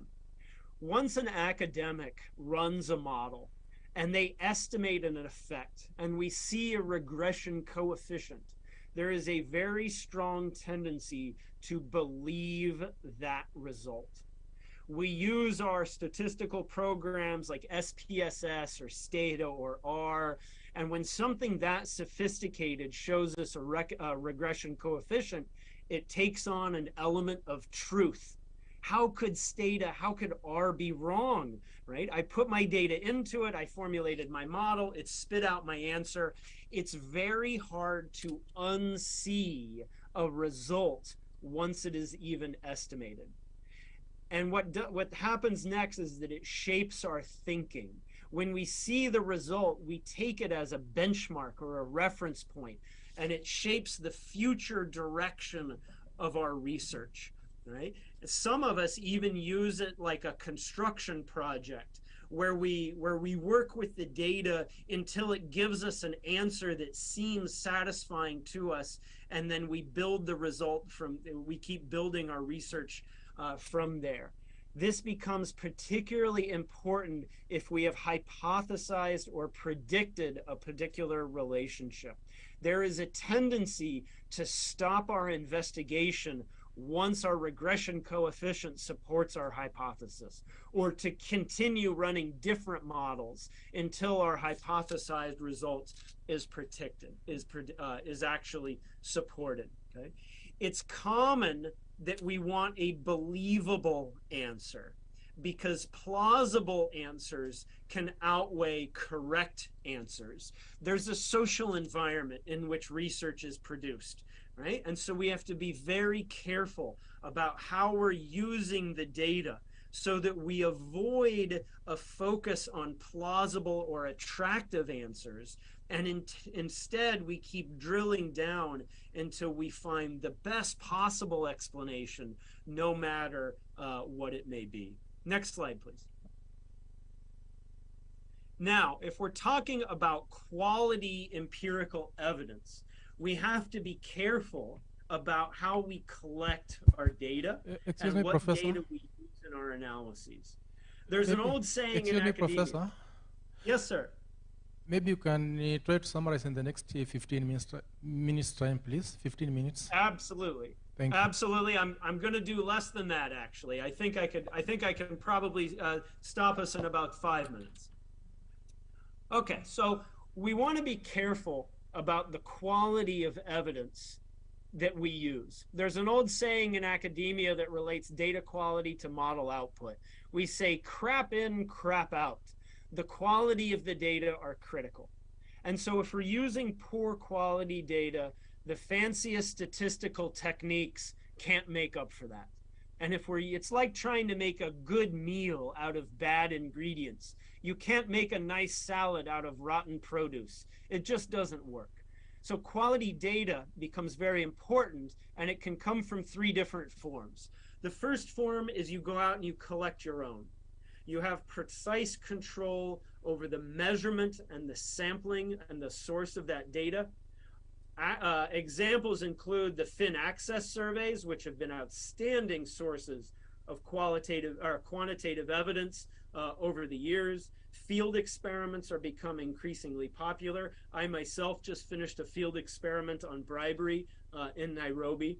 Collecting your own data gives you precise control and precise control over the quality of that data. It's very time consuming, and it also tends to be fairly expensive. The second is that you could partner with an organization that already owns great data. I did this with the Nairobi Securities Exchange back in 2008 around the Safaricom IPO. Like we build relationships with policymakers, we can also build relationships with corporations, NGOs, other organizations that sit on rigorous data sets and demonstrate a partnership with them in order to get that data. But what happens is that most people use secondary data. They download it from publicly available sources, for example, the World Bank. We do this for understandable reasons. It's inexpensive, it's quick, and we don't have to form a long-term relationship with the organization. Now, what happens, though, is that most researchers use existing data sets as is. They use existing variables in order to try to capture the concepts they're interested in. Now, the existing variable in, for example, a World Bank data set might be useful to you, but more often than not, it's rarely specific to your particular research question or your particular theoretical concept. Somebody like the World Bank or Transparency International, they're collecting variables based on the ideas they are interested in. And if a researcher is interested in something a little bit different, they're going to have to be a little bit more creative in their use of that secondary data. You're going to have to disaggregate the subsamples. We're going to have to use those existing variables to build new variables, like indices or other kinds of aggregated measures.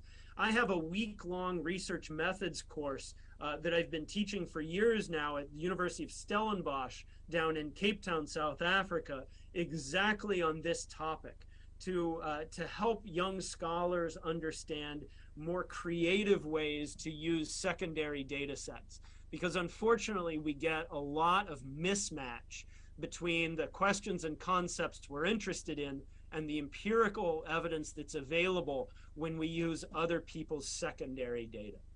Okay, in just the last few minutes, I'll show you one example. If I could have the next slide, please. I'll illustrate one example of what I think is a policy-relevant way to creatively use existing data to address a question of broader social importance. I'm going to briefly illustrate a 2015 project that I did with FSD in Nairobi. Amrik Khair joined me in this with a few other co-authors. At the time, of course, M-Pesa, which is still true today, M-Pesa was given great credit for increasing financial inclusion in Kenya because M-Pesa is considered a formal financial product. And once we dug a little bit deeper into the data, what we found is that the vast majority of M-Pesa users were using M-Pesa for financial behaviors that were still in the informal sector and would have otherwise be considered financially excluded. Okay?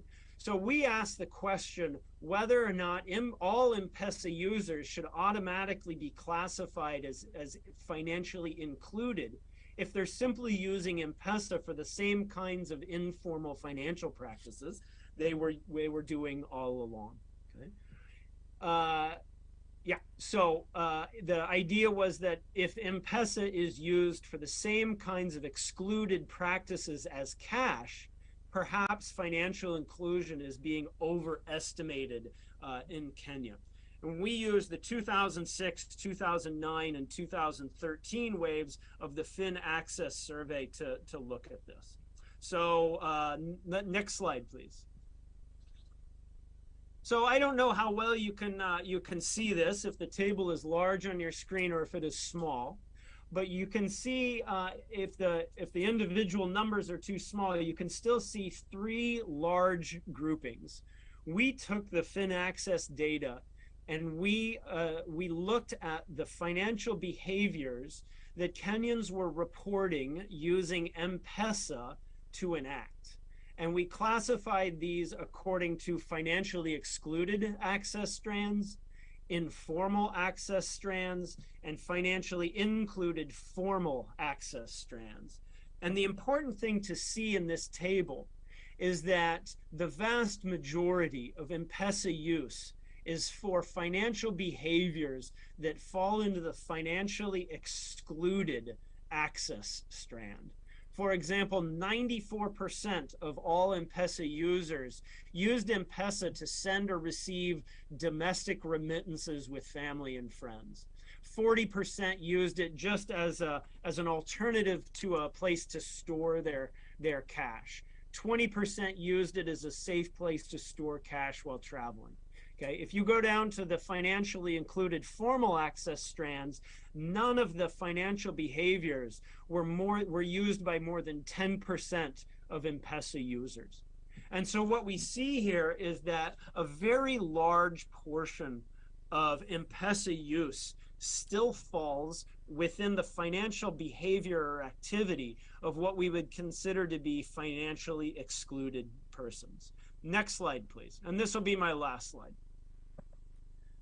So what we did next is we charted this out to ask what financial inclusion would look like in Kenya if we took out these M-Pesa users, these mobile financial services users who never used M-Pesa for a financially included practice.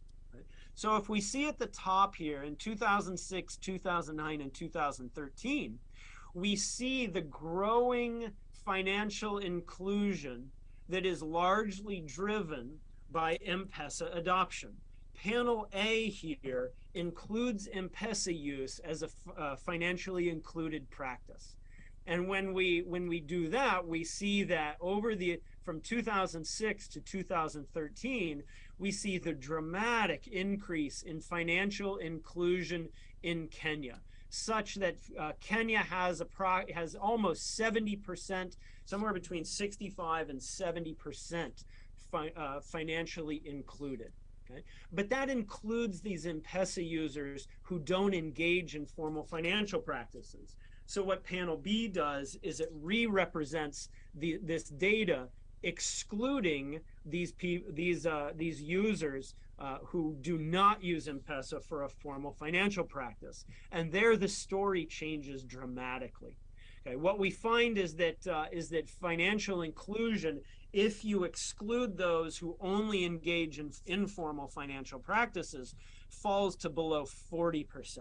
It's a radically different view of financial exclusion if you look at the actual behaviors of people as opposed to merely their adoption of M-Pesa use.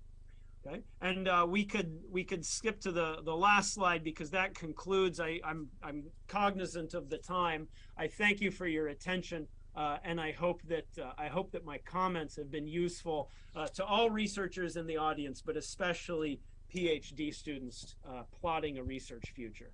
Thank you for your attention. Can you appreciate him? Okay, thank you very much, Professor Chris. I think you'll agree with me that he has a lot of knowledge in this area of research in relation to the relevance of policy, and so it is very important to policymakers and the researchers. At this juncture, I wish to call upon Mr. Chironga to come and give a vote of thanks. Thank you very much for your patience. I know time is really gone, but whatever we are doing is very important, or covering is very important. So just bear with us. In the next few minutes' time, we'll be winding up. Thank you. I think let's appreciate William for being on the hot seat. My task here is very simple. First of all, I want to say the students who are in this room, we are very lucky. I think when I left university more than almost 20 years, 30 years ago, we never had these opportunities. I used to be the secretary of Economic Students Association during my undergraduate. We looked for these opportunities we could not get, and therefore we are giving back to the community because we want to mentor these young researchers to make sure that when our time comes, we have able people to conduct research. So let me go straight to a vote of thanks. First of all, we've had incredible leadership from Central Bank of Kenya, our governor, Dr. Patrick Njoroge. I hope he's following online. He has been very instrumental to see to it that this day happens. Without, I think it's not secret, at one point when we received 11 submissions, we sat in the room with Amrik here and Geraldine, Tavnit, Samuel Kemo, and we wanted to cancel the entire exercise. We actually did a brief and went to our governor. And governor asked, there are men and women who put their time in writing these papers. Please go up to the end. And we are happy that the 4 papers which were presented here today were as a result of his encouragement. So we really want to thank Dr. Njoroge for his leadership to make sure that this day happened. Of course, we had a CEO from our Kenyan National Bureau of Statistics, McDonald Obudho, whose team of statisticians is very competent. We make sure that the data sets are available on the website for researchers to be able to access them and be able to write their papers. Then we have a team from FSD Kenya led by Ms. Tamara Cook. Very excellent team, very done rigorous work, very encouraging, good partnership, to some extent financial support, looking for resource persons. And the 3 partners have been very close in making sure that this day happens. So we really want to thank the management of 3 institutions. Also want to recognize Professor Tavnit Suri from MIT, Sloan School of Management in the US.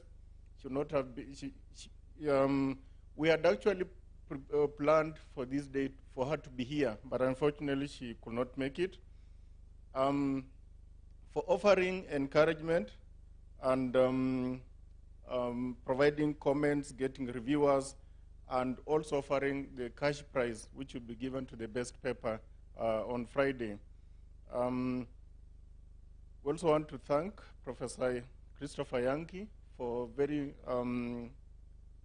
thoughtful presentation in terms of research, and I just wish we had professors like those ones when we were in school. Would have been better researchers than we are today. But of course, we are not lowering our bar. We are much more experienced in terms of policy research. Then the University of Nairobi, we approached them quickly, and it's good that we had networks. My friend here, Dr. Leche, I think he was 1 year ahead of me in the university, if I'm not wrong. And I think I used to admire him being, I think you had that time you were a master's student or something, and I just used to admire how you were conducting yourself.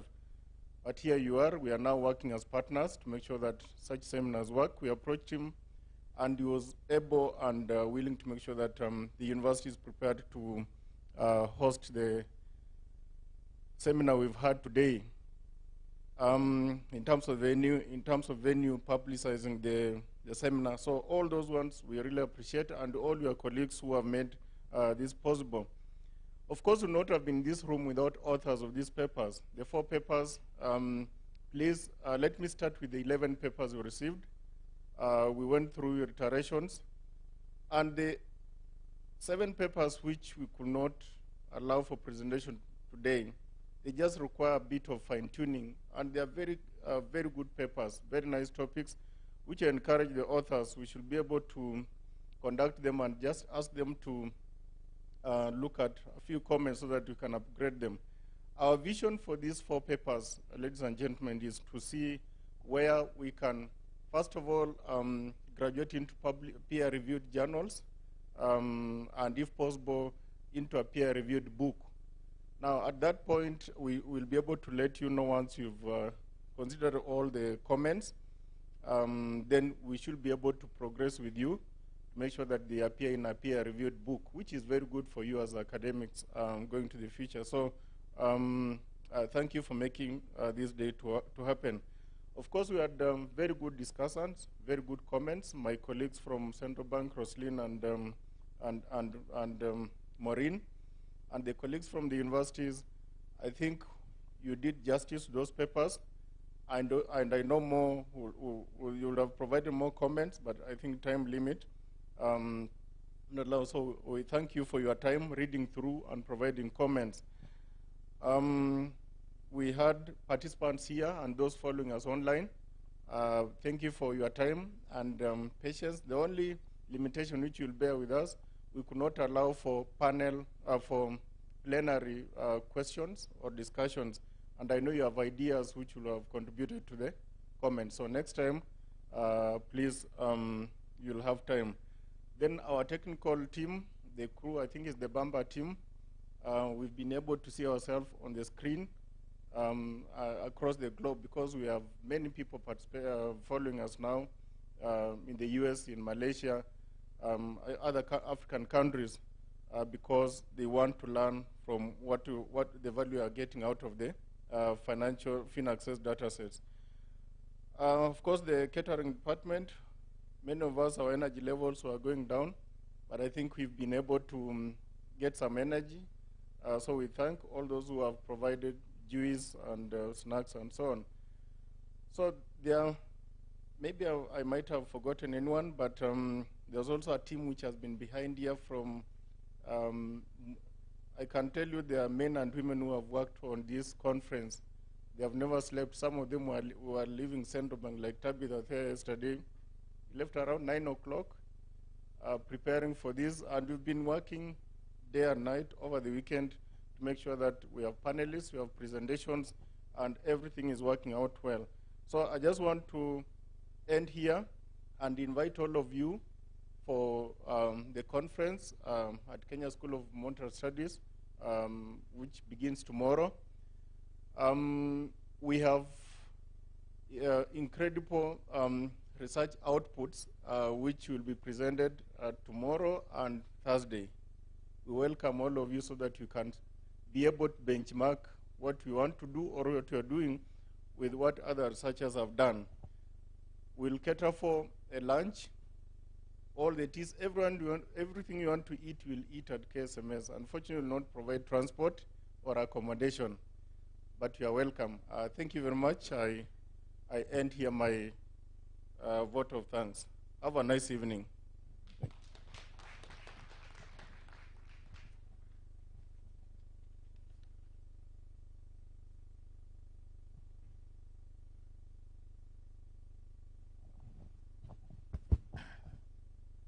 Thank you very much. As the host, now let me take this opportunity to officially release you. Thank you very much. It has been very nice. Of course, what we have learned is that the time was a little bit short. Maybe next time we make it a full day. Thank you very much. We really appreciate, and we hope to continue collaborating with you in future. Thank you very much. Have a good evening. Thank you.